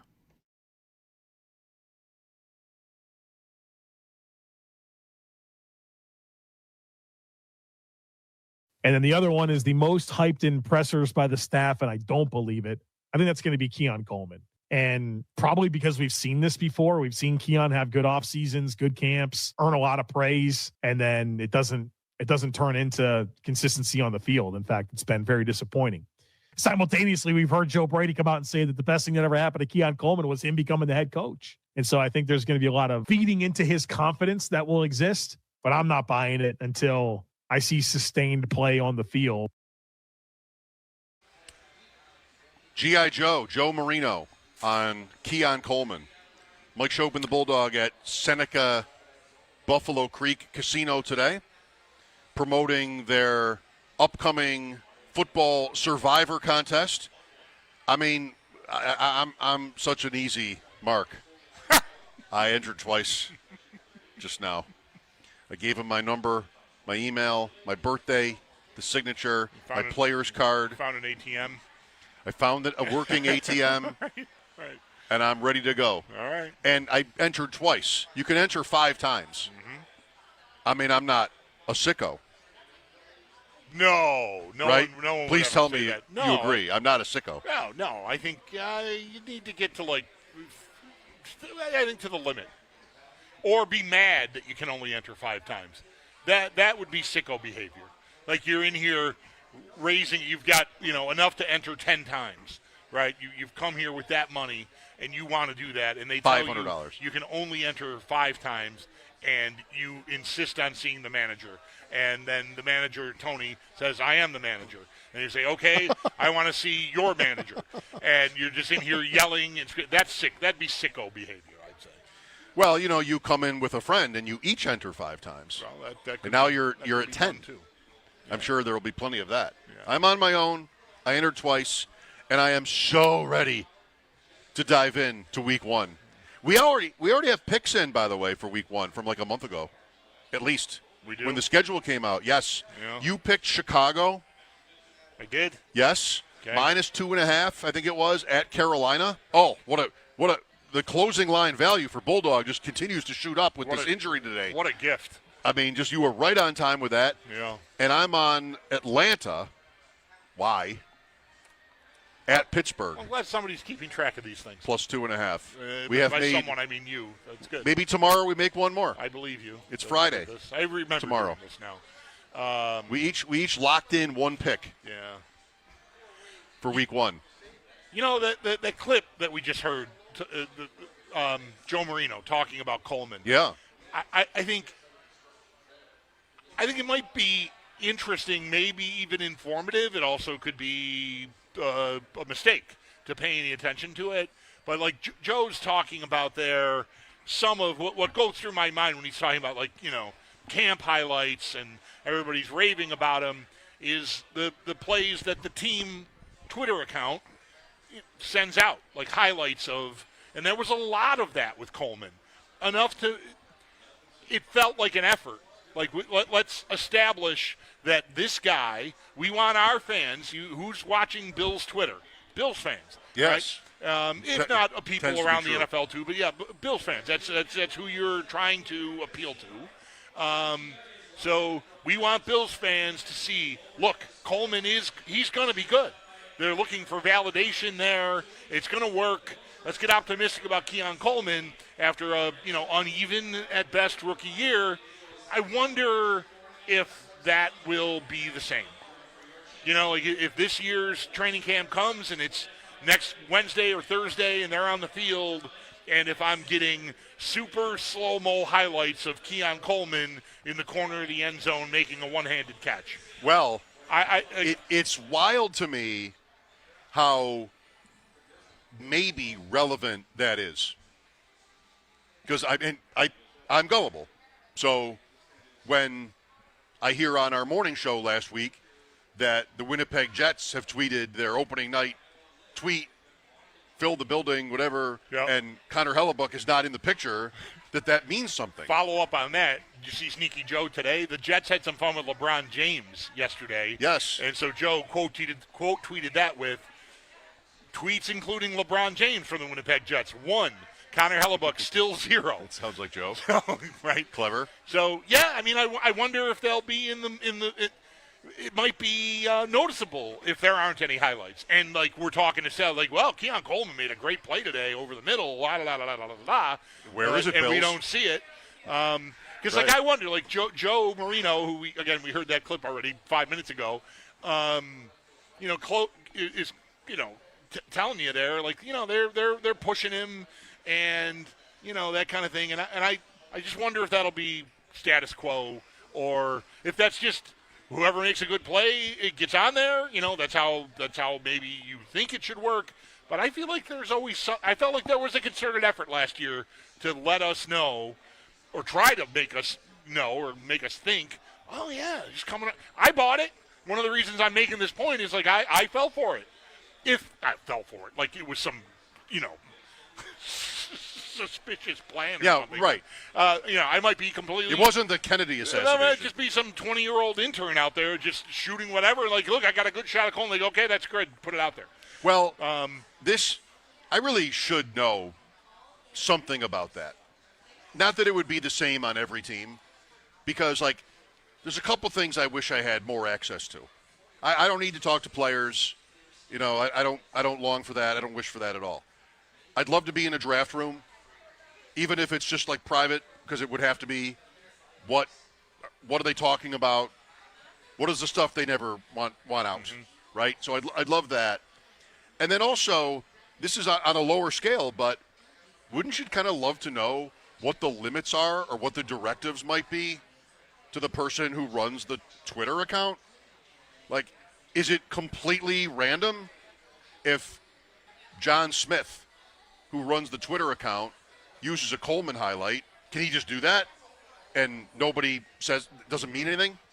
Because in the world now, we do kind of wonder if that means something. Yeah. Like, whenever good or bad, whether it's you or whether it's not you, like, we're often attaching some sort of importance to that. There almost has to be some plan with how often are you giving me Josh Allen.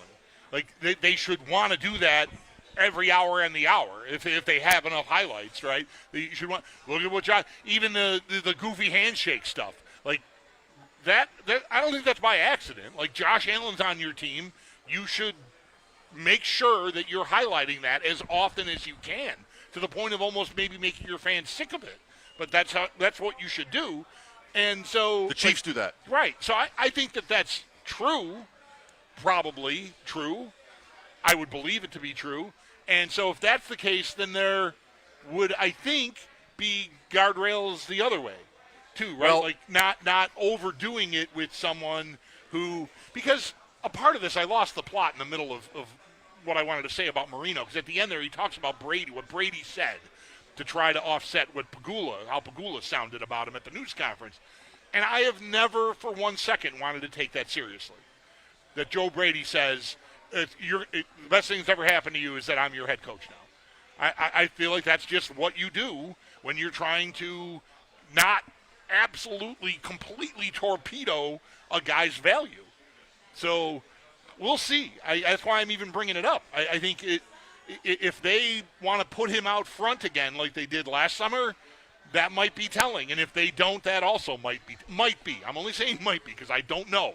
This whole thing could be just a house of cards. I think what you're saying is it's possible that the hidden messages from the Twitter person at the Bills is more meaningful than what Joe Brady says in public. Yeah. Yeah. Which I kind of love that. I mean, if you use the Winnipeg example, is it a coincidence? Is somebody in the Winnipeg Jets, what could that position pay? Is somebody in charge of the Winnipeg Jets Twitter deciding for him or herself to not use Connor Hellebuck in a graphic? No way. No way. All right, so then the GM if has not, told someone under the GM, and that person went and told the Twitter person, hey, don't post anything with Hellebuck. Well, that makes that person in charge of the account exactly where does he or she rank on the hierarchy, in the hierarchy of the organization? Like third? I mean, how many people, it could just be, and it probably is only, we don't know, okay? Let's say the GM or his assistant and the Twitter person have a conversation like that. You're saying you assume that they have. In Hellebuck's case, I think absolutely. Okay, so they have this conversation. Look, we don't know if he's going to be here. Maybe it's a general rule. Let's only use guys we know are going to be here. Well, I have Spot Track. I can see the list. Well, Hellebuck has a contract, but we're saying no to him. So we've got this sort of list, right? And only players from this list can be in the graphic. You do the rest. Well, how many people in the organization have had the same access to that? Do the scouts know that? Does the head coach know that? Who's the head coach of the Winnipeg Jets? Scott Arniel? I would say the coach knows. So, all right. Do the players? I mean, whether the coach knows that the Twitter person has been told not to highlight Connor Hellebuck, I don't know. But the coach knows that Hellebuck's existence as a Winnipeg Jet is in peril. Right. So that's the point. The coach has, or rather the GM has a school of thought on whether, in this case, Connor Hellebuck will be back, will be on the team. And the interns don't sit in those meetings.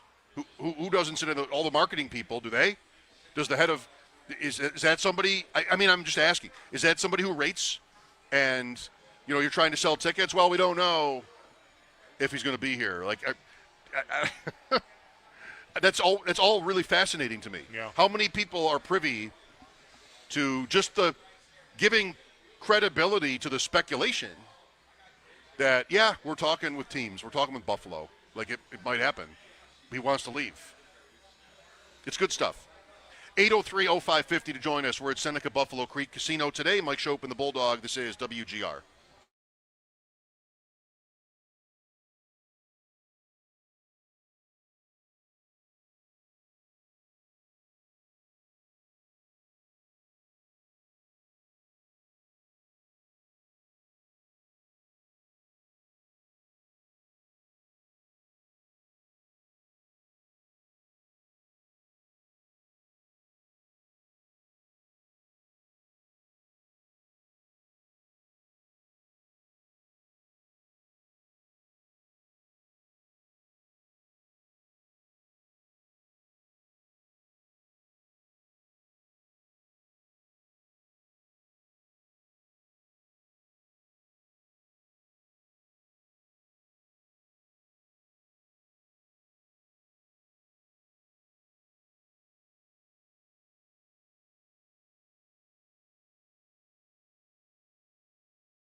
Fame induction ceremony weekend in baseball.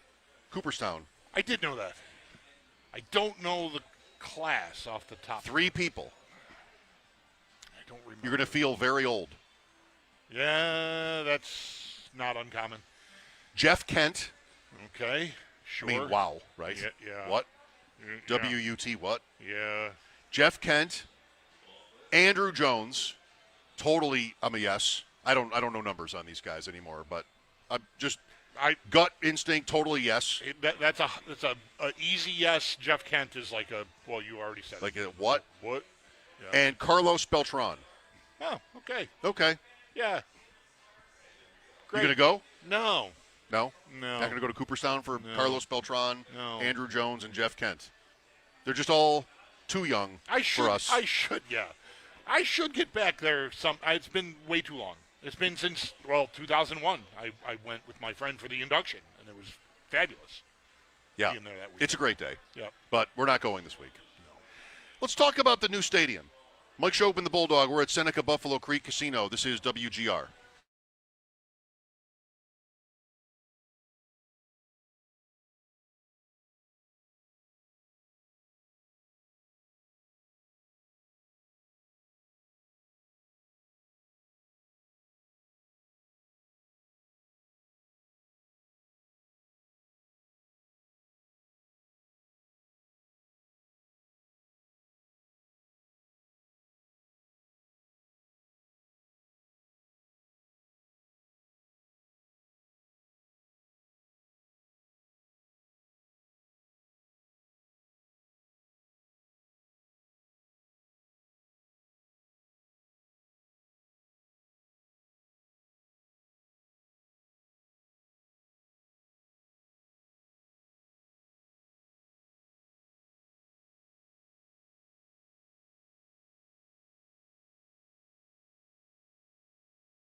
Training camps are beginning to get underway around the league. The Panthers had their first practice today, though it was not a smooth affair. Second-year linebacker Nick Scorton has suffered a torn ACL. That is according to Ian Rapport and Cameron Wolfe. Scorton, though, is going to seek a second opinion. However, if he did tear it, he is going to get surgery later on this week. We do also have some free agent injury update news, as Tyreek Hill said himself that he has, quote, no power in his left leg. Hill did suffer that injury all the way back in week 4 of last season. And then the Ravens, they have waived former Vanderbilt quarterback Diego Pavia prior to training camp beginning. In the NHL, Patrick Kane has found his next team. It is not Buffalo. Instead, he is returning to Chicago, the team he spent 16 years of his NHL career with. It's a 2-year deal with an average annual value of $8 million. While in baseball, the Jays are currently up 3-1 on Tampa Bay in the 7th inning. And coming up a little bit later on, the Bisons home against Rochester. First pitch for that one at 6:35. That's your Paddock Chevrolet Sports Update. Paddock Chevrolet with you for the extra mile since 1935. I'm Zach Jones for Western New York's Voice of the Fan, WGR.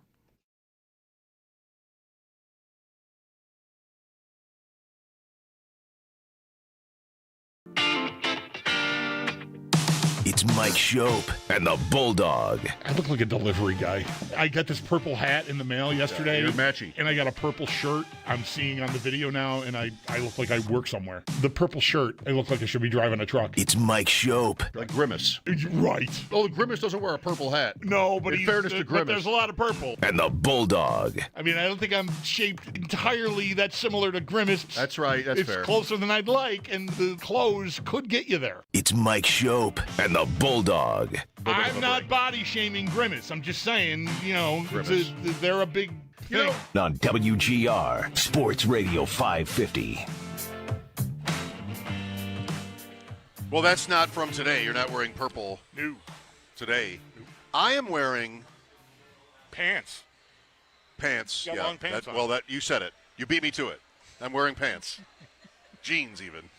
To be more, well, do we want to talk make, model, size? I don't know. I'm wearing jeans. I'm also wearing a Milwaukee Brewers visor. It was a baseball day. There's baseball on here at Buffalo Creek Casino, Seneca Buffalo Creek Casino. I got my in-play runs, my favorite T-shirt, Roto Wear. And so I wanted to, pick a baseball team. Yep. And I want to say, so my ex-girlfriend texted me from ex-girlfriend. It sounds so funny. I mean, it's 30 years ago, right? Is this the woman you went with your Wisconsin. soon-to-be wife? You took her to the wedding in Wisconsin, and we talked about it for a whole day at Burncliffe one time? Yes. Okay. I've never stopped talking about it. We weren't even engaged yet. Right. My girlfriend and I was invited to my ex-girlfriend's wedding in Wisconsin and invited my now wife to go with me to Wisconsin for this. And we did, and it was awesome. In every way, it was great. We're in a casino today, a fun memory of mine from that weekend. I think we stayed, maybe the wedding itself could have been at a casino, reception.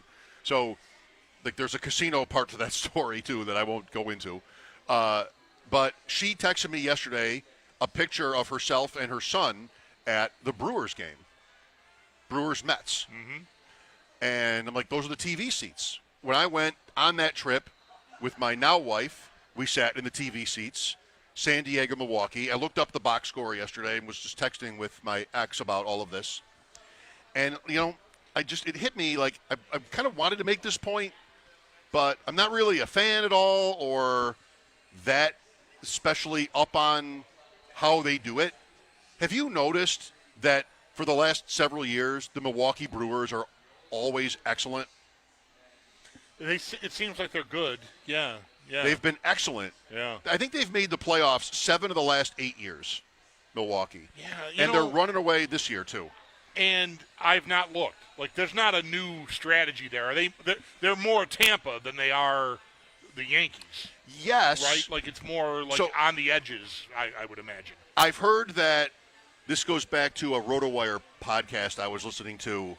One of their excellent baseball guys, I think James Anderson it was, who said, basically, if anybody, this is before the season maybe, but if anybody on the Brewers got hurt, they could call someone up and be fine. Like they have, they have such a strong, deep prospect pool that Like they're what I think especially not a major market team. Sure. They're what everybody aspires to be. They'd be what the Sabres aspire to be. Where like, hey, we're so rich that because we don't have the palm trees, we don't have like the intangibles that are going to break ties among free agents. But that's okay. We're going to invest because what we've built is so good, and nothing lasts forever. But you know what? Here's to the Brewers. Like, I don't know. We're not a baseball show, but they're always really good, and they've done it that way in Milwaukee. So this is my visor from probably when I went there in 2004. I like the blue. I don't see them enough to appreciate what that might look like in person or even on a really nice TV, like any number of the wonderful TVs here where we're sitting. But that blue jumps out at me every time you wear that visor. It's a little bit like the Sabres colors. The good Sabres colors, right? I guess that's right. Yeah. Very similar. I wasn't thinking that when I said it, but no, I guess that is right. So a bonus for the viewers today. I wonder if they'll ever cash in some of that prospect pool to try to really go at a year. Do they pick a year and go, you know what? Let's try to win something. Well, what they have for starters, no pun intended, is the best pitcher in the game, arguably. Right. Mizorowski, who's throwing 105. It's insane. Like, they have that guy. Multiple times a night when he pitches or day, whatever. Like he hits those numbers. Yeah. Like 20 times an outing. I will not accept any follow-up questions on the Milwaukee Brewers, but they're always, because I couldn't answer them, but they're always great. They're maybe the Bills, not the Sabres, but the Bills as a team that, okay, but can you actually make the championship round? Right. Can you actually make a World Series now? Right. That's why I bring that up. Yeah, like it does. They're in the playoff pool every year. But are you scared of them? Are they? You got to take down any short series. Anything can happen, but you got to take down LA eventually. Last year, I think it was last year that they made the NLCS and got swept by the Dodgers. Like, what are your chances? Right. That could happen again. I mean, the Dodgers are still awesome, and here are the Brewers, and it might be headed there. I mean, the Braves are good, the Phillies are good. I wonder if Detroit, this is a baseball segment, if not a baseball show. If Detroit does decide, I mean, everybody's in the wild card race, including Detroit. I mean, whatever, the 4.5 out or whatever they are. But if they're going to make a move on Skubal, is this the year Milwaukee goes, you know what? What's it going to take? What's it going to cost? How many of these excellent prospects that I've got does it take to get Skubal onto my team, and I put him in in front of this 105-mile-an-hour flame-throwing maniac or behind, whatever. Love it. I've got those two cats at the top of my – I mean, they're pitching 4 of 7. Okay. That's right.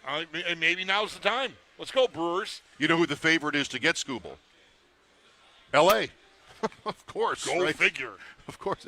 Emmett Sheehan or some package going back to Detroit. If the Tigers do that, that'll all be like within the next week. Yeah. But – the Bills are a team, as we know, that has had all this success, but you can only do so much with it because it's about rings, and they just have not gotten there. Right. And that's Milwaukee and in baseball. And maybe just to carry the thread all the way out here on the Bills, comparison, that's why, we get to the trade deadline or an off season where Max Crosby is available or Trey Hendrickson is available or whomever is available. You want them to throw their hat in the ring. You want to do a little Rams F them picks stuff here because what are we doing here? Like I want to protect the future to a degree, but is there a moment where you have to say, you know what? We need this. We need that guy. We need a Hellraiser, hair on fire defender or whatever it is. A receiver that's better than DJ Moore. Oh my God, be still my beating heart. AJ Brown. Yeah, right. But no. Do you think they ever even had a? I don't know. Did they call on AJ Brown? I wonder. I really don't know. I mean, that may be a thing where you might have not even been able to get in the room because he wanted to go one place, and Philadelphia maybe felt like they wanted to do that right by him. I don't know. You had a cap room issue with A.J. Brown. Yeah, sure. But, they paid D.J. Moore like right, crazy. like crazy. That's right. So that does get me thinking about, this whole production, because I've never they did Diggs. I mean, Diggs was a first round. It didn't cost a barrel full of stuff because Diggs really wasn't Diggs yet. Like, Diggs got here and became Diggs. And so you won the trade. But, first round pick is a reasonable price. It wasn't like, 2 or 3 things. So you did that. Von Miller was this. When that happened in free agency, that was a big, big swing. That's, what is it we're talking about, 5 years ago now? How many years ago was that? 4 years ago? It's a while 4 or ago. 5. So, I don't know, like, is See, I can't place that. Does DJ Moore rise to the level of that? No. No. Not to me. No, I don't think so. I don't know if Brandon Beane would tell you with a straight face privately that he thinks it does, but maybe he does. Well, I know publicly how he felt last year about Josh Palmer, which I thought was like, this is like a walking around money contract. What are you talking about? This is not like the answer to your wide receiver problems. It's a guy.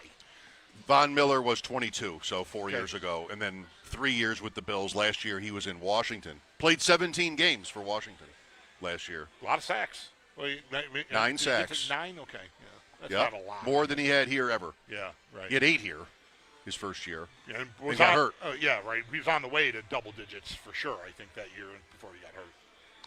So have you and I done this week? We've had Sal on and talked about DJ Moore a little bit, but I can't get liftoff on him one way or another. And I don't know what's going to tip it for me. I know that, the first time I brought this up to Sal was kind of like, what's not to like? And okay, fine. And Friday I talked to Mike Dempsey after having lots of conversations within fantasy circles and the ADP chasing show where nobody seems to really like him. And I might have tinged the question to Mike like that, like just, DJ Moore? And he's like, I'm in. So that's, fantasy. Mm-hmm, but if you're in, if you have that kind of conviction on DJ Moore, you're talking 1,000 yards you think and he's catching 100 10 passes. touchdowns. Yeah. Right. Like sort of for me, it's like 100, 1,000, 10. So something like that. Matt Harmon, who was on ADP chasing with me and Pat and Jacob last week, he sort of dismissed DJ Moore at one point. We didn't really talk about him, but I know I got a sense from Matt, perception, that he was like not in. Mm-hmm. And then today, yesterday, I think it was yesterday. I saw it today. Yeah. He brought up DJ Moore, and you know what he said?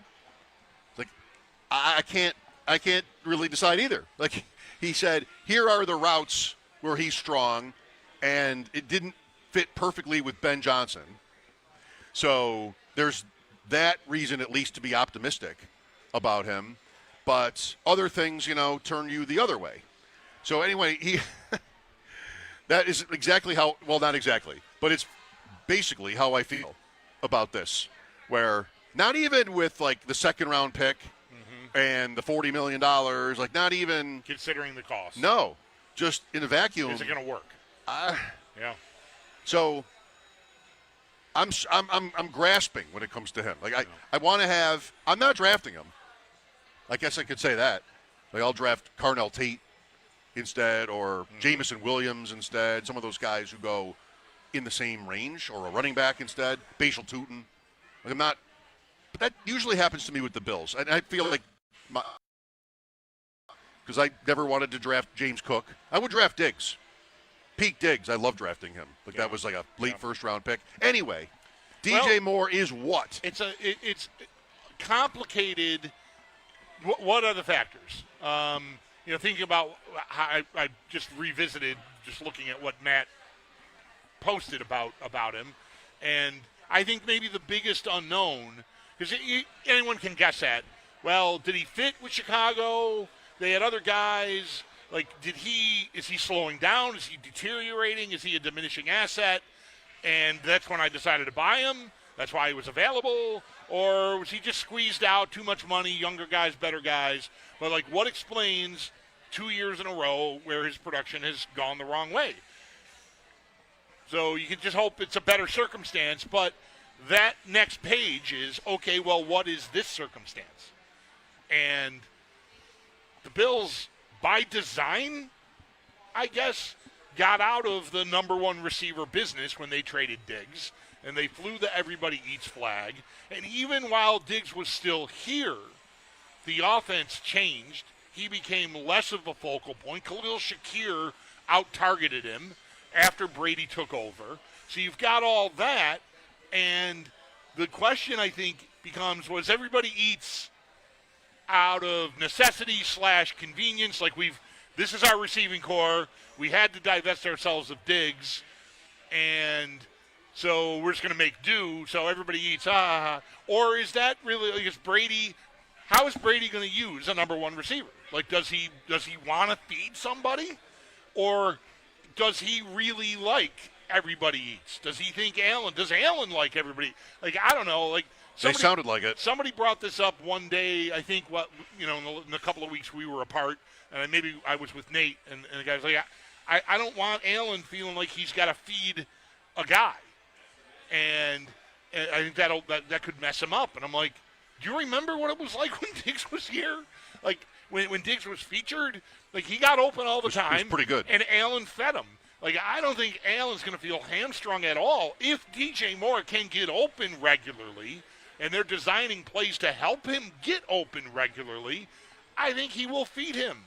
But do they want to do that is the bigger question, which is why I would understand anyone as much of a novice as I am about the fantasy space, having a buyer beware. You've got diminishing returns on the last couple of seasons, especially last season. You've got age. You've got a new team, a new scheme for the player anyway, and maybe he's got some familiarity with it from his time with Brady, but whatever. There's a lot of I don't know about that. I don't know about that. I don't know about that. And then you get to the big one, which is, what does this offense really want to do with a DJ Moore or any other purported number one receiver? Yeah. Do they want to feed that guy, or is it going to be, business as usual, and I'm going to be chucking passes up to Nicole Hardman with my season on the line? There will be no evidence, no answer in the slightest to that question until Houston. No, the only thing you're going to get, and I would discourage you from trusting it. Not you. I think you know enough. It's Brady talking. Brady you talking. Say everything. And how they do that? Oh, they're clicking in camp. They're working. I don't know. Did we ever get like they're on a beach in Hawaii throwing passes? I don't think we got any of that this offseason. That crossed my face anyway. I know. There's no picture. What is the relationship? Like, how? Are they connected? Do they have good chemistry? Are they on the same page? When Allen breaks, contain, and he's roaming around back there, is DJ Moore, like, does he know where Allen wants him to go or thinks he wants him to go, or all that? Like, you'll get some probably encouraging, because it's training camp, reports on that. Mm-hmm. But I don't think it'll mean anything.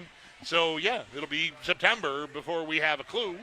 And, hopefully they hit the ground running and it looks great. But that's a lot of questions, I think, that, don't have answers, or at least easy answers right now. Right. It'll be, the preseason tells you less and less every year. Yep. And I think and we talked about this a little earlier, I wouldn't be surprised at all if this is a preseason where we learn less than ever.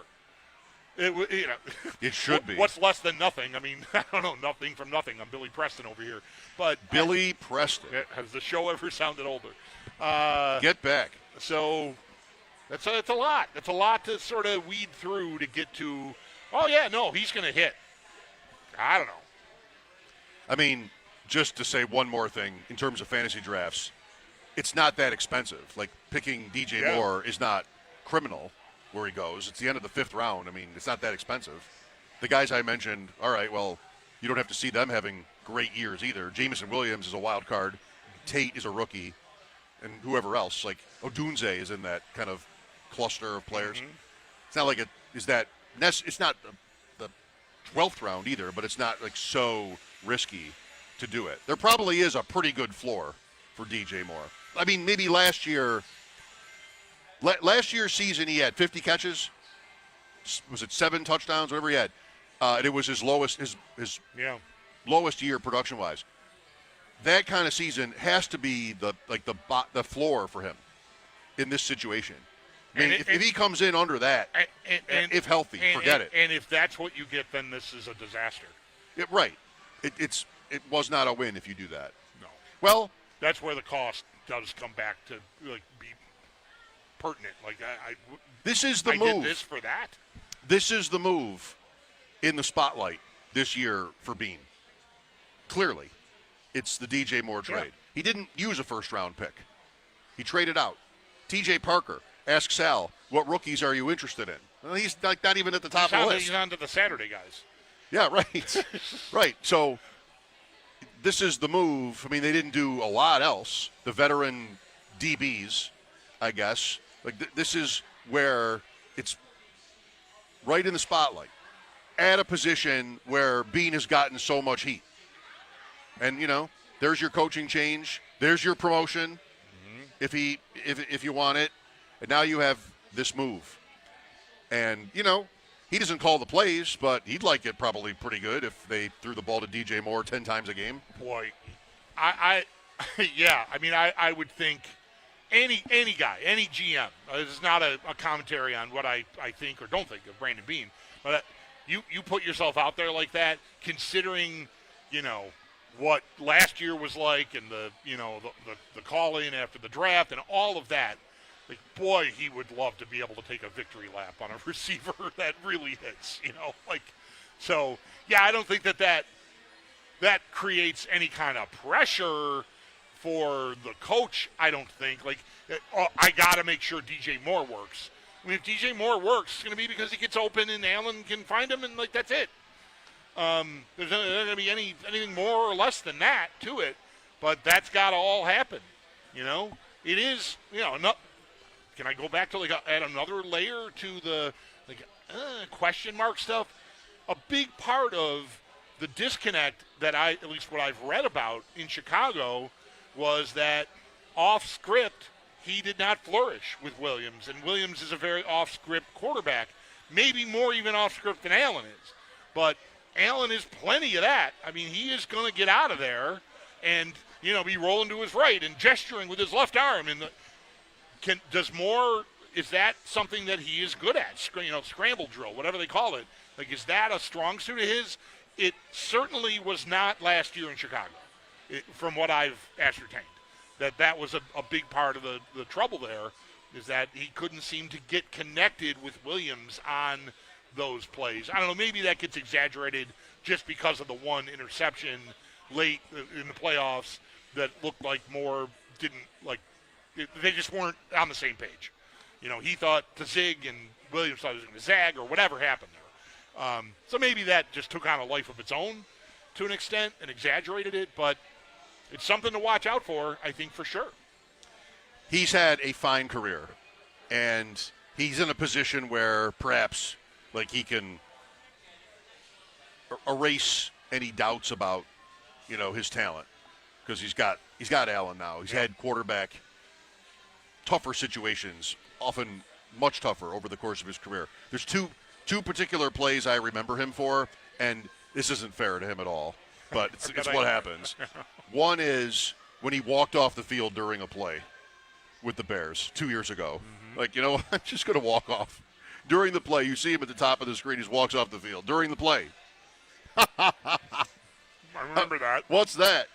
And then another is, it was Carolina at Atlanta. I was in my car. You know this one? Mm-hmm. It's helmet. Is it helmet? It's like a Hail Mary touchdown catch. They're down 6 in Atlanta, and it's not Bryce Young. But it doesn't matter. It's like a few years ago. They're down 6 in Atlanta, and he catches a bomb in the end zone, and he gets an unsportsmanlike. Is it helmet? I think he took his helmet off. He gets an unsportsmanlike conduct penalty, which pushes the extra point And back they to like a miss it. 50-yard kick, and they missed, and they lost. Right.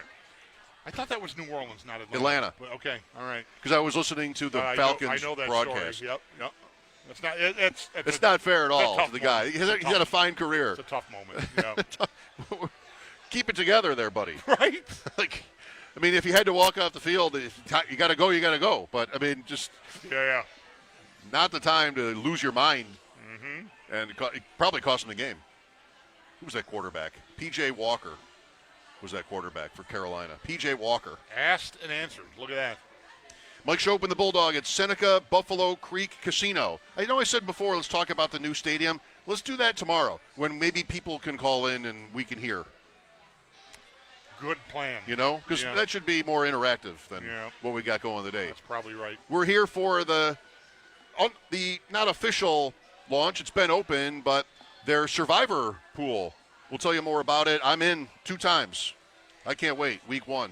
Are we going to use the Chargers? Bulldog, you got to help me. Well, no, you don't. No, you're not going to want to I help don't me. do anything. Do we want to use the Chargers home to Arizona, the biggest spread by a lot in the first week of the season? We have another 6 weeks. Back after the update, 803-0550 to join us. This is WGR.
across the NFL, including for the Carolina Panthers. They'll be taking part in this year's Hall of Fame game. They had their first practice today, though it was not a smooth affair. Second-year linebacker Nick Scorton has suffered a torn ACL. That, according to Ian Rappaport and Cameron Wolfe. Scorton is going to seek a second opinion, but if it does come back that he has torn his ACL, he'll be having surgery later on this week and, of course, missing the remainder of this season.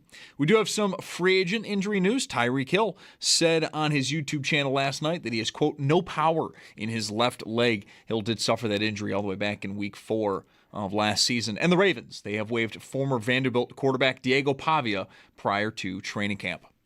In the NHL, Patrick Kane not coming to Buffalo. Instead, he is signing with Chicago, the team he did spend 16 seasons with on a 2-year deal with an average annual value of $8 million. Then in baseball, the Jays took down Tampa 3-1, and then coming up a little bit later on tonight, Bison's home versus Rochester with first pitch for that one at 6:35. It's Paddock Chevrolet Sports Headlines. Paddock Chevrolet with you for the extra mile since 1935. I'm Zach Jones for Western New York's Voice of the Fan, WGR.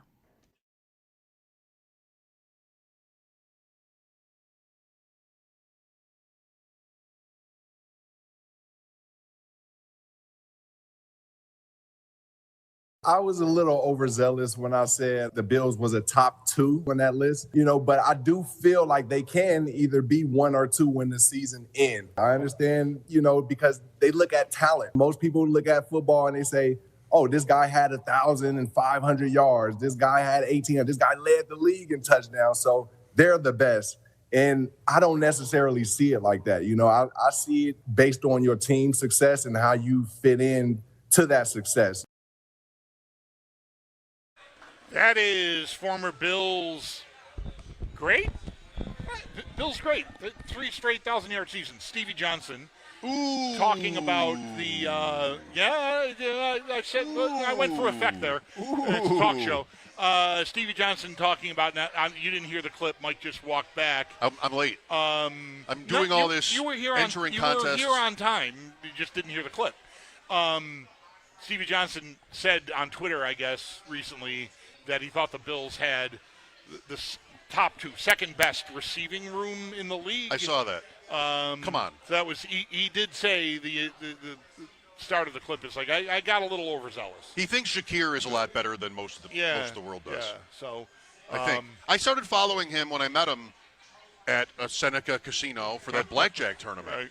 And he's just so nice, Johnson. He's such a great way with people. And you can see that just even from social media. Like, he's all into it. Yeah. And, I screwed up our thing with him. He was that way when he played, that's maybe why he got so mad at us, because I think he thought, like, we were on team. We turned on him. We were on team. Or I did. Yeah. I don't know if you think you did. You were way more strong. I thought they should cut him. Yeah. I thought after he said with Jim Rome at the Super Bowl that he threw the off-season workout plan in the garbage, and I'm a new coach, I'm Marone, like I'm the new boss, like get out of here. I can lose with you, I can lose without you. Yeah. And that might have been something he didn't like. No, that's definitely true. Yeah, he might not have liked. They should cut their best player. He called us silly names, I think, on social media at the time. Oh yeah. Yeah. I didn't know that. Poodle. I was Poodle, I think. He just cut us off. Right. And I did this come up when you were with him? Yes, I brought it up. Like how did that got the guy over, I take it? Stevie Johnson. The guy seems to always have a smile on his face. Yeah. And that was a Friday night at a blackjack tournament when everybody's playing for free. Celebrity blackjack. Like, who's not going to be in a good mood? Open bar, everybody's in a good mood. Now you got a guy who's always happy, you'd see outwardly, and very good with people. I mean, I could have said anything to him. There were no hard feelings. Good. I introduced my wife to him. Like, it was a great night. I remember that night for the Bills, Johnson, Ray Davis, and Rousseau. And Davis was cool. Who wanted to meet? Lee Evans wanted to meet Ray Davis. Like, come on over. So we had a little 3-way conversation. It was fine. It was great. And Rousseau is who I was seated next to at the table. and he was cooler. Like he was not just overly not good or bad. He was not super outwardly, warm. That might just be his personality. Yeah, right. like he doesn't know me at all. Right. I mentioned we had him on. Maybe you weren't there, but I asked for him one day, and he was drafted. Like Davis, by the way, it's kind of funny. We don't do much of that, but Ray Davis was one of these guys, and so was Rousseau years earlier. And I mentioned that to him. He's like, "Oh." It just only went. But what I did, if I may say one more thing, because it's indulgent. No, please. There was a blackjack tournament. I was all excited about it. Good enough day to talk about it being here at Seneca at the casino. Like strategy and everything. I'd never been in a blackjack tournament before, but there was I got down. Like I didn't win any of my first 9 hands. I think it was 9 hands. I didn't win any of them. So I'm almost dead. But trying to get myself back up, and there was a hand where the dealer just like sucked out. Might have had a 6 showing, 10-5, and beat the table. And Rousseau was like, "Oh," I'm like, "No, buddy, that's good. Those guys bet Lee Evans, and those guys place bigger bets. You want that. You want the house to win when you're not playing against the house tonight. You're playing against Lee Evans and me. So you want to get beat sometimes if you make a smaller bet. All right, that's it. Yep. That's my story. I was with you for Rousseau. Were you? Good. Yeah, because I remember his mom. I remember reading this, and I think we talked about it with him. He didn't play his draft year at Miami because of COVID, and his mom was a healthcare worker. I don't remember if she was a nurse or a nurse practitioner or whatever. And I really admired that about him because of what my wife was going through with COVID. Okay. When she was, obviously a practitioner at Kaleida.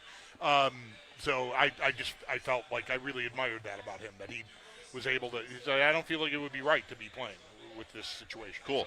So, yeah. Is he a Bills great? Stevie. Yeah. Stevie. Maybe he's the actual perfect person for that term. I mean, he's not an Bruce Smith is not a Bills great. He's a legend. He's a legend. He's a Hall of Famer. NFL legend. There's levels. You would never put Bills on a guy that transcended like that. Right. He's but Johnson, an all-time great. Stevie Johnson is not an all-time great. He's not an NFL great, but I think he's a Bills great. It almost might have to be. Yeah, that's what's sort of coming to me now is you can't be great and be a Bills great or a team great. See, I have this. How much baseball you're watching? I haven't seen the ads recently, but there's a car warranty campaign company, a car warranty company that has a campaign that features lots of former ball players. Yeah. They do not have the licensing to use the team names. So they have Tino Martinez, baseball great, or something, or baseball legend, maybe. Even? Yeah. Like whatever it is. There's no rules when it comes to ads. It's like it's awful. Because you can't use I would not balk at Yankees great. For Tino, I would not. I mean, I'm not Mr. Yankee or anything. Like maybe. But he again is kind of good for that. But that works for me. But because you can't use Yankees because you don't own the licensing to do it, you cannot just pivot to baseball great. No, you can't. Just, unless you're an ad. That you can do anything you want. That is offensive to me. No, what it should be what are we doing? New York, parentheses, A, parentheses, great. Yeah. Fine. Something else. Anything but because New York's American League great. No, I think Eric Burns is in one of those. Yeah, he is. What are we doing? Is he a legend? I don't even know if he's like an A's great or anybody's great or whatever. Nobody's great. No, nobody. Just cut it out. Yeah, like Eric Burns, ball player. Yeah. That's a former ball player. Former baseball player. Guy. Just a guy. Eric Burns, just a guy. Eric Burns. Buy his car warranty. Person. It's great. All right. Yo, that's good. That's good. Like a team great is a specific level of player. Right. That isn't, he does not, 100% of the time does not qualify for just great. Right. Or all-time, whatever, like across Legend, the league great. of the sport. Yeah. No, it has to be specific to a team. Yes. Yes. The good news for the Red Sox, speaking of baseball, so they don't play today, Yep. but they have the Blue Jays now. Blue Jays won today. They beat the Rays, which All I right. which I like. I mean, I feel like I'm chasing the Rays now too. I just paid for one of my entries. 6.5 back now. 6, I would think. 6. If I have it right. I just paid for one of my Survivor entries because that game went under 8.5. Well, 3-1. There you go. Look at me. That's a big win. That was a big win, and it wasn't even stressful. I watched the game just fly by. It was like 2-1 early, and then the logic is getaway day. The road team has won every game of the series so far. Let's go home. We're fine. Yeah. We don't need this one. And Toronto doesn't hit. How at all. soon is too soon? I'm today's the 23rd. August 15th and 16th. I'm going to Pittsburgh. Those are your games. How soon is too soon for me to start looking at Skeens' place in the rotation? Is it too soon? Yes, it's still it's 3 Okay. weeks. All right. Right? Yeah. Thursday, Friday, or Friday, Saturday? Saturday, Sunday. Saturday, Sunday. So it's 3 weeks and change. Night game Saturday, day game Sunday. Do you want Skeens? I mean, you do. I do. I don't. I would love to see. I'd love to see him hit the Red Sox. I mean, who wouldn't? I mean, I shouldn't say who wouldn't. Someone who's more invested in the Red Sox result maybe wouldn't want that. But I would love to see one of the best pitchers of this generation. It's early. If he gets, he has an 8-year run here. I mean, he's off to a great start anyway. He's having a rockier year this year, but yeah, I want to see one of the best guys in baseball do his thing. So I would not be, if I get him on Saturday night and he holds the Red Sox to 2 hits and strikes out 12, I'm not going to feel like I wasted my money going to Pittsburgh. Will you be on your feet clapping when it's 2 outs and 2 strikes in the 7th inning? No. You can't do that? You're wearing a Red Sox I'm going to be wearing a Red Sox hat. But you'll have a sort of a smile on your face, like a knowing I'll be good. grin. I'll be, like, yeah. This is still fun. We got, yeah. I mean, what? I'm going to go see him pitch, if I'm lucky enough to have it fall right. And what? He gets knocked around? Go Red Sox. I mean, I don't know. I would rather see him be dominant. Well, he's not doing much of that this year. I know. But, I mean, so how many times do I think I'm going to see this guy pitch in my life? 1. Maybe this is it. So that outweighs one game out of 162 to me by a lot. And, sure. Also, my point of entry on it was, I bought these tickets months ago. The schedule had just come out when I bought these tickets. In fact, for a little while, it was even before the season started. Because single game tickets for a while weren't even available. And this whole thing, a rigmarole with the Pirates ticket office where they kept trying to sell me on, mini packs. I'm like, no, I just want Saturday, Sunday, Pittsburgh, Boston. Anyway, I wasn't that interested in what the Red Sox were doing in the months leading up to this. Now they've gotten hot and it matters. The standings matter, but I don't know. I would still take him shutting them down, I think.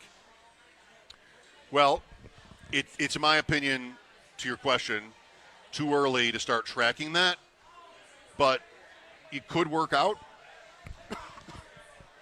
He pitches Saturday, so then put him on next Friday, so then put him on the following Wednesday, then put him on the following Monday, and then there's your weekend after that. Maybe. All right. He'll start 4 games before you get there in 3 weeks. All right. Right? I hope his elbow holds up.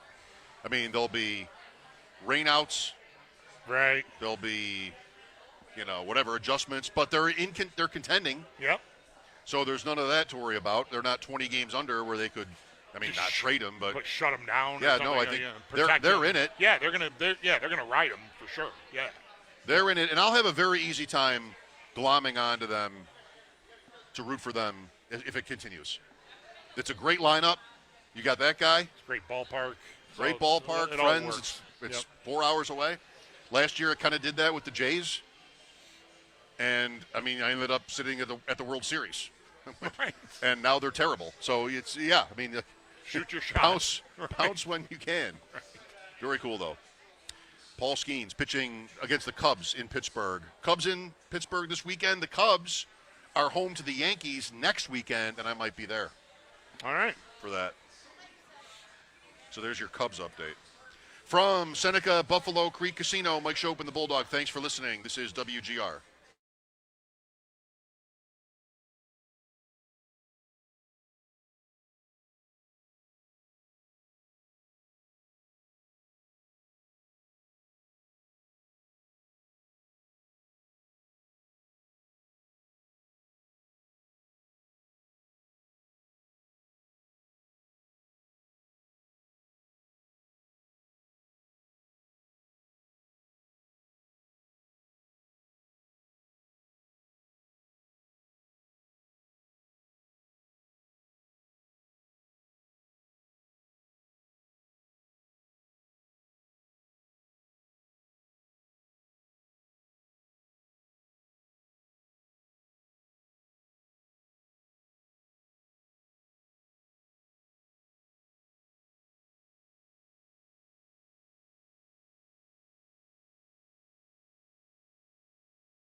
We haven't talked about it. I'm not sure I have any sort of big take on it. Just sort of kind of how it goes anymore. But the layoffs at ESPN, Stefania Bell is one. Tom Pelissero, Ryan Clark, Cam Newton. Carl Ravitch. Carl Ravitch. Can you name one Sports Center anchor? David Lloyd was one of the layoffs, and I think I would have been able to get him. Like blonde hair? Yeah. I did not know his name. I'm sure I've seen it. No, I don't. No, it's not. I mean, the days, man, the pizza place days. Like this is a long time ago now, kids. Okay, this is the early '90s. We'd go. And, like, whatever was on in the bar after we closed up Santora's at midnight, we go to Heroes down Main Street near Transit. And if it was always like a signpost, like, we're almost to the 2 o'clock Sports Center. 2 a.m. Are we just going to wait here for the 2? All right, I'm staying for the 2 a.m. And it was every day I watched it, and probably the same episode multiple times. In the morning? Yeah. Yeah. And I barely did that when I had a gym membership, and now I just don't ever. Yeah, I don't have any idea who's whom over there. I don't think I could name a single one. No. But I really liked Stefania Bell's work.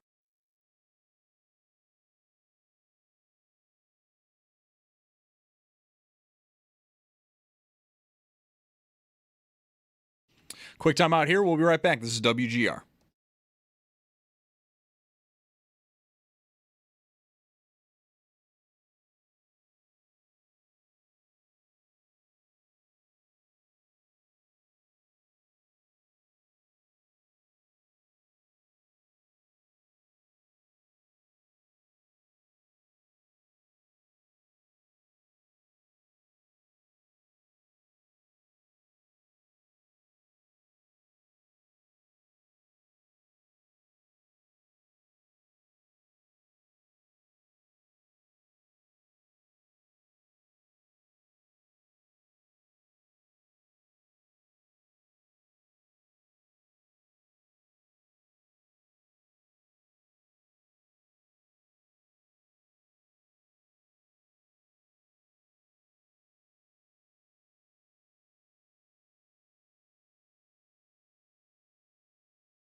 Plenty of injury news around the NFL as training camps begin to get underway. The Panthers had practice today. It was their first one of training camp. It was not a smooth one, though. Second-year linebacker Nick Skorton has suffered a torn ACL, according to Ian Rappaport and Cameron Wolfe. Skorton, though, is going to get a second opinion, but if that does come back that he has torn his ACL, he's going to have surgery later on this week. We did have some free agent injury update news. Tyreek Hill saying himself that he has, quote, no power in his left leg. Hill did suffer that injury all the way back in week 4 of last season. And speaking of injuries suffered last year, some good news. Giants wide receiver Malik Neighbors is not on PUP to start training camp. Neighbors also attempting to come back from a knee injury. In the NHL, Patrick Kane not coming to Buffalo. Instead, he's going to sign with Chicago, a team who he was with for the first 16 years of his career on a 2-year deal with an average annual value of $8 million. While in baseball, the Jays took down Tampa Bay earlier this afternoon 3-1, and then coming up in just about a half hour, the Bisons. They're home against Rochester. That's your Paddock Chevrolet Sports Update. Paddock Chevrolet with you for the extra mile since 1935. I'm Zach Jones for Western New York's Voice of the Fan, WGR.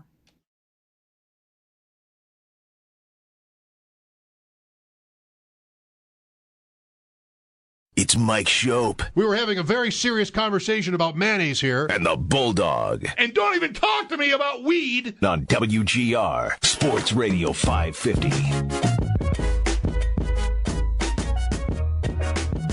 Welcome back, Seneca Buffalo Creek Casino. I think it's been too long since we have mentioned the deal on this Survivor contest. In fact, it's been almost 3 hours since we talked to the sportsbook manager here, Tony Sinise, about it. He remembered, by the way, did you talk to him? He remembered our last visit here for what happened in the tournament. We were here, and you remembered watching the tournament from a different location in the building. Right. And that Duke, the 1 seed, not a game in Buffalo. Right. But they were in trouble. And he's like, I heard you talking about that. They played Siena, and I said on your show, I hope Siena loses because that's a New York State team that people can't bet on in New York State. Right, I remember that. Remember that moment on the show? It's like, well, we got to get them out of here. Yeah, right. And eventually, Duke did get them out of here. Yeah, it wasn't even that close in the end, but it was. I think I remember it as down 1 at half, and then an early 3-pointer put them down 4, and then they just went all Duke. Yeah, I think it was close later than that. Yeah, maybe you might be right.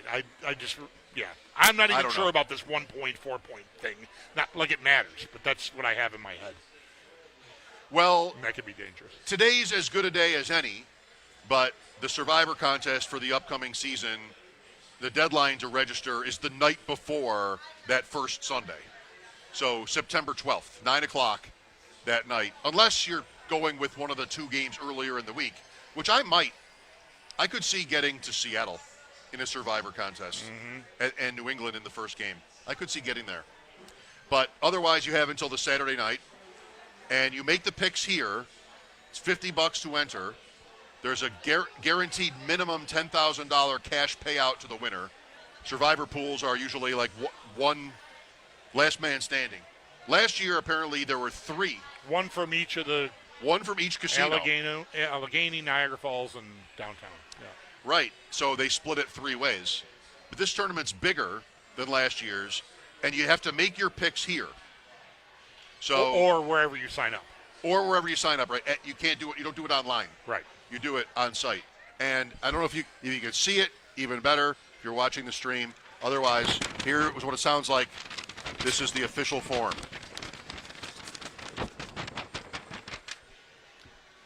And I'm going to sleep with this tonight. I'm going to hold it close to me as I fall asleep, looking at the different games. There are some deadlines, though, if you want to be eligible for prizes. It's coming up. Yeah. So there's that. I'm reluctant to say anything because I found out after we talked to Tony that my copy was all wrong. This that I'm looking at? No. There was some stuff in there that was not correct. You don't say. Yeah. So, I don't know. But there's stuff there. There are perks, drawings that you can enter not just these preseason tickets, which we're giving away every hour. Can you see what I'm pointing to? You are pointing to Seneca Buffalo Creek. Yeah. Is that not good? Is that not correct? That is not correct. Uh-oh. That is a Charger game. He mentioned the Charger Yes, game he did. specifically, and that's why I asked him when we were done. Okay. I said, you said Chargers. Mine says this. And he said, no, that's our fault. We got conflated. There's another contest that game is a part of. Okay. And so the wrong thing is in there, but it is the Charger game. Week 3. Yeah. Which should be good. Sure, yeah. Yeah, the Chargers are one of those teams that maybe because the top of the conference has come back a little bit and the other contending playoff-type teams maybe have leveled up, that, they might be a threat. And if you're a ball knower, Jesus, you know that the Chargers are always all hype. Right. But maybe this year they won't be. You'd think at some point that they won't be. Ever. What I think should happen now is if that happens again, right, if they only win 9 or 10 and squeeze in or whatever, they're not like battling Kansas City for the division or a high seed or whatever. I want to really mean this. Like, I'm done with you forever, Chargers. You won't be. Until you show me that you can do it, I'm not going to buy it. I mean, I get why you would want to buy it, right? I mean, the running back's good. The quarterback is big and moves. He moved better and more frequently last year than he ever had. And Harbaugh's a legend, and McDaniel is there now. And, okay. You know what? And if it doesn't happen now, I mean, when, Chargers? I mean, Justin Herbert 4 years ago had a 5,000-yard passing season. Like it isn't like he's never. No, that's right. Hit. Like, really young, maybe his second year, he had a massive stat year. Do you ever think about? So, all right, on one hand, it's L.A. We fret over the lack of palm trees and whatever else. You have a free agent battle between Buffalo and L.A. in any sport, good luck. Yeah. Right, in a vacuum. You ever think about, though, you say what you said about the Chargers and their history, and maybe it was when they were in San Diego it was the same. They don't have their own city. I think maybe that could be something that could work against you as an athlete. It does sort of feel like they're squatting in the Rams Stadium. Does. Yeah. And I'm thinking of if the Jets and the Giants are some version of this, but I think I would have to force it into the hole to say it's only true of the Jets. Yeah, because the Giants, they've won since whatever, they've won. Yeah. But it used to be called Giant Stadium. Right. Before they built MetLife. Right. And the Jets played at Giant Stadium. That can't be great for your pride, your sense of pride as a player on the team. Yeah. You don't even have the stadium is literally named for a different team. This is where you have to be thankful that if you're anyway a Jets fan that there are these corporate names now. Because they don't call it, thank goodness. SoFi is not Rams Stadium. it's SoFi. So yeah. The only people in the world that like that are Jets players. Because it means it's not Giant Stadium or Chargers players or something. Right. Yeah. Well, I don't know. All those years, was this true of the Chargers? How far does this go back? Does it go back 40 years? Does it go back 10, 5? It doesn't go back 40 years because they've at least had, with Schottenheimer even, and that goes back a long time, they had great seasons. They just didn't, they flamed out in the playoffs. They were maybe a little Billsy in that way. They just couldn't get there. And so, they've been to one Super Bowl ever. Yeah, they lost. Yeah, bad. Yeah. San Francisco. Yeah. So that that's different than what now is. Now is they have never not been really a serious idea halfway through a season. Look out for them; they're going to win it all, or anything. Whereas those Schottenheimer teams, and maybe even a little later with I'm trying to think of who. Maybe it ends with Marty Schottenheimer. I don't know. But they were a real serious contender. Mike McCoy? That's who I was thinking of, but I don't know if they were ever any good when he was there. I don't either. I don't know either. Probably not. He wasn't there that long. Chargers great Keenan Allen? Big visor guy. Big visor guy. Mike McCoy. Yeah, I took that personally. So, I don't. So it doesn't go. It's not their entire existence. I wouldn't say, even though they never won. Like what I'm talking about when I'm making this point about Herbert and them now is like just look like you might win 13 games, maybe. Like look like one of the best teams in the league.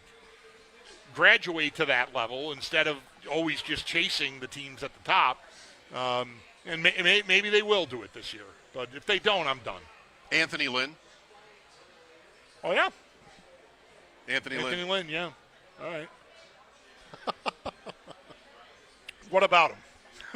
He coached the Chargers after Marty Schottenheimer had left. The late Marty Schottenheimer. Yeah, the late great. He did not. They did not. That didn't. How many others can you name? Charger coaches post Marty. Harbaugh. Who's the McCoy? There's the Lynn. defensive guy that took over. And Brandon Staley. Yeah, there it is. Right. He is who Harbaugh replaced. Right. Unless there was an interim coach, which I won't. Isn't there a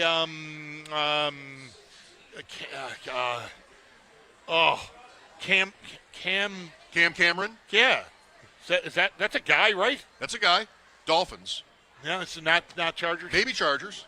I feel like everybody gets two kicks at it. I feel like he was a Chargers coach. You have to be so bad as an NFL head coach to not get a second chance. Yeah. How many guys don't get a second chance? Where do Adam you want Gase. Adam Gase? But he did. Jets, Dolphins. Oh, that's right. The Dolphins hired him after that. We covered it. Norv Turner. Okay. Yeah. Is the only, and someone named Smith after State. There was an interim coach. Gifford Smith. They probably had a year or two like I'm talking about with Norv Turner, like where they were like, Sure. look at them, they're really good. Like I think that rings a bell to me.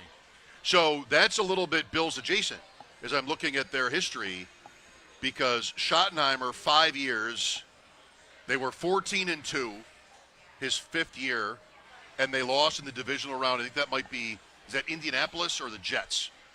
They were 14-2. They must have been. It's New England. No, it's New England. I was at Fenway Park for that game. I watched that game in the bar inside Fenway Park. New England beats them. Then Schottenheimer's out, and I'm not sure if that was promoting from within, but I'm guessing yes. Mm-hmm. And it's Norv Turner. And the next year they're in the AFC Championship. Yeah. And they lose to New England, which was undefeated. That's forgivable. Then they lost in the divisional round the 2 years after that, eventually to McCoy, eventually to Lynn, eventually to Staley, playoff team, Harbaugh twice, wild card losers. There you are. Do you the have history of the Los Angeles / San Diego Chargers. Do you have their coaching history on? Is Cam Cameron? Did he get a turn there or no? Am I wrong on that? I think you are. Okay. He might have been an assistant. Okay. Mike Riley. Okay, I remember Mike Riley. June Jones. Sure. You see that mustache. So that's the year the Bills open there. And it's Gilbride. Flutie Johnson. Johnson gets hurt. Yeah. Remember the game where Rob Johnson got hurt? You do. You're making a face. You do remember that game? The game where Rob Johnson got hurt? The game where he got hurt? Yeah. You watched that game? Do you remember the game where he took 5 sacks? That game? Remember that game? I do remember that game. Yeah. Unnecessary. Gilbride is the coach of the Chargers, who he would later become the Bills offensive coordinator. He'd already been the Houston offensive coordinator in the comeback game, Kevin Gilbride. He is the head coach of San Diego in the 98 season. He doesn't last. But week 1, when the Bills lost on the missed field goal? Yeah, Christie missed a field goal. That's how I was waiting to say that and see if that was right. That's how I remember that game, is a late field goal miss that cost them. And Flutie played. They had just drafted Ryan Leaf, but Ryan Leaf... He played. Okay. That was his NFL debut. All right. He started and won. Oh. Well, then what's the Flutie didn't play? Flutie played for Buffalo. Oh, right. Johnson was gone already. Okay, sorry. No, Johnson started and got hurt. Oh, it's 98. I'm sorry. I thought 98. didn't they play there? Yes. Again, when Flutie went out there. Flutie was there. That's what all the controversy. I'm conflating the two games. I'm very sorry to you and our entire audience. I'm okay. I'm fine. And my family. I'm fine. Mom, Dad, I'm sorry. The Bills make the decision to stay with Johnson, and they play San Diego, and it's Flutie against Johnson. Right. But Johnson is great in that game. Okay. But we still lost. That's too bad. Well, better draft pick. Well, I'm glad. That's 2000, right? I'm glad to get that all sorted out. Well, yeah, that's the year after they make it. 2001. They make the choice. Oh. It'd be 2001 because 2000 they're both here. It's Flutie's season though. Right. And they lose. They don't make the playoffs. It's Wade and we're probably not going to make it. Whatever he said. Oh, right. That's 2000. We're pretty much out of it. They put up their biggest. Pretty much out of it. Pretty much out of it. They put up their biggest offensive game in history. Yeah. The final week in a night game in Seattle and win, but they're pretty much out of it. Yeah. And the next year, here it is at San Diego. Johnson for Buffalo, 24 for 37, 310, 1 touchdown, 1 pick, and 11 for 67 and a touchdown on the ground. Might have been his best game. How many times was he sacked? 4. That's Those were drive killers. Yeah. Oh, yeah. But that's 377 total yards, and now Allen has made the term total touchdowns a thing, which I hate. But you know what those sacks do to you? They get you behind the sticks. The sticks, the sticks. They get you behind the sticks. That's pretty good, though. They get you off schedule. So I'm just warming up. Yes. We need this. I need this. Football is in the window.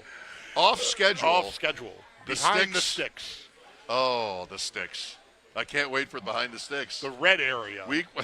Not the red zone, the red area. I can't wait for some reason sticks. It's too pejorative about zone now. We're doing red area. Behind the sticks in the red area, off schedule. Off script. I want this very badly. Soon enough. Yep. Oh, yeah. Yeah, you said it. 6 weeks. 6-7 weeks, right? 6-7. I don't. That's lame. It's tired. Yeah. Yeah, it's about that. Yeah. I mean, I think maybe 7. Anyway, yes, it's coming. It'll be here. September 9th is the season opener. You know, this time of the year, it's the same every year to me. It's like I'm eager for it. I want it. Curious about the Bills. Want to see, whatever. Get it. It's so.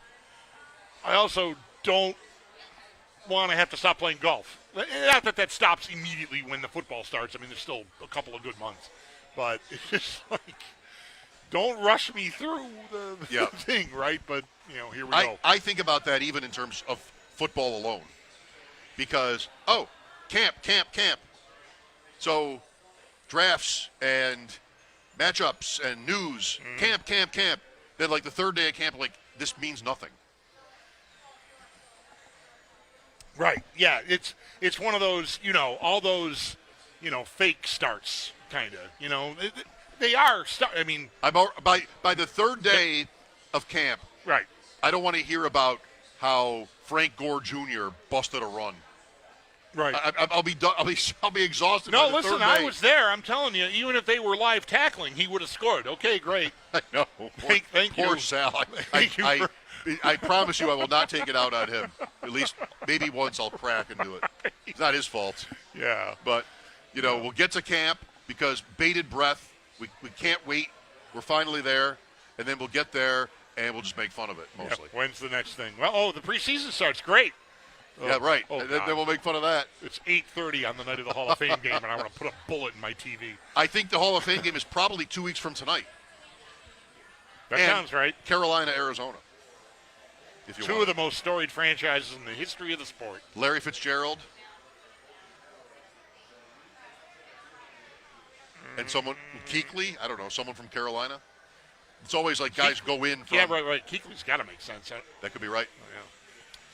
Earlier today here at Seneca Buffalo Creek Casino, we talked to Sal, and we didn't make fun of him at all. There's nothing to make fun of him. We talked about Darien Lake, actually. Quite a lot, actually, yeah. And some, James Cook stuff and more. So we'll have that for you coming up. It's been a great day here, and we'll continue with more from Seneca Buffalo Creek Casino after this. Mike Schopp and the Bulldog. This is WGR.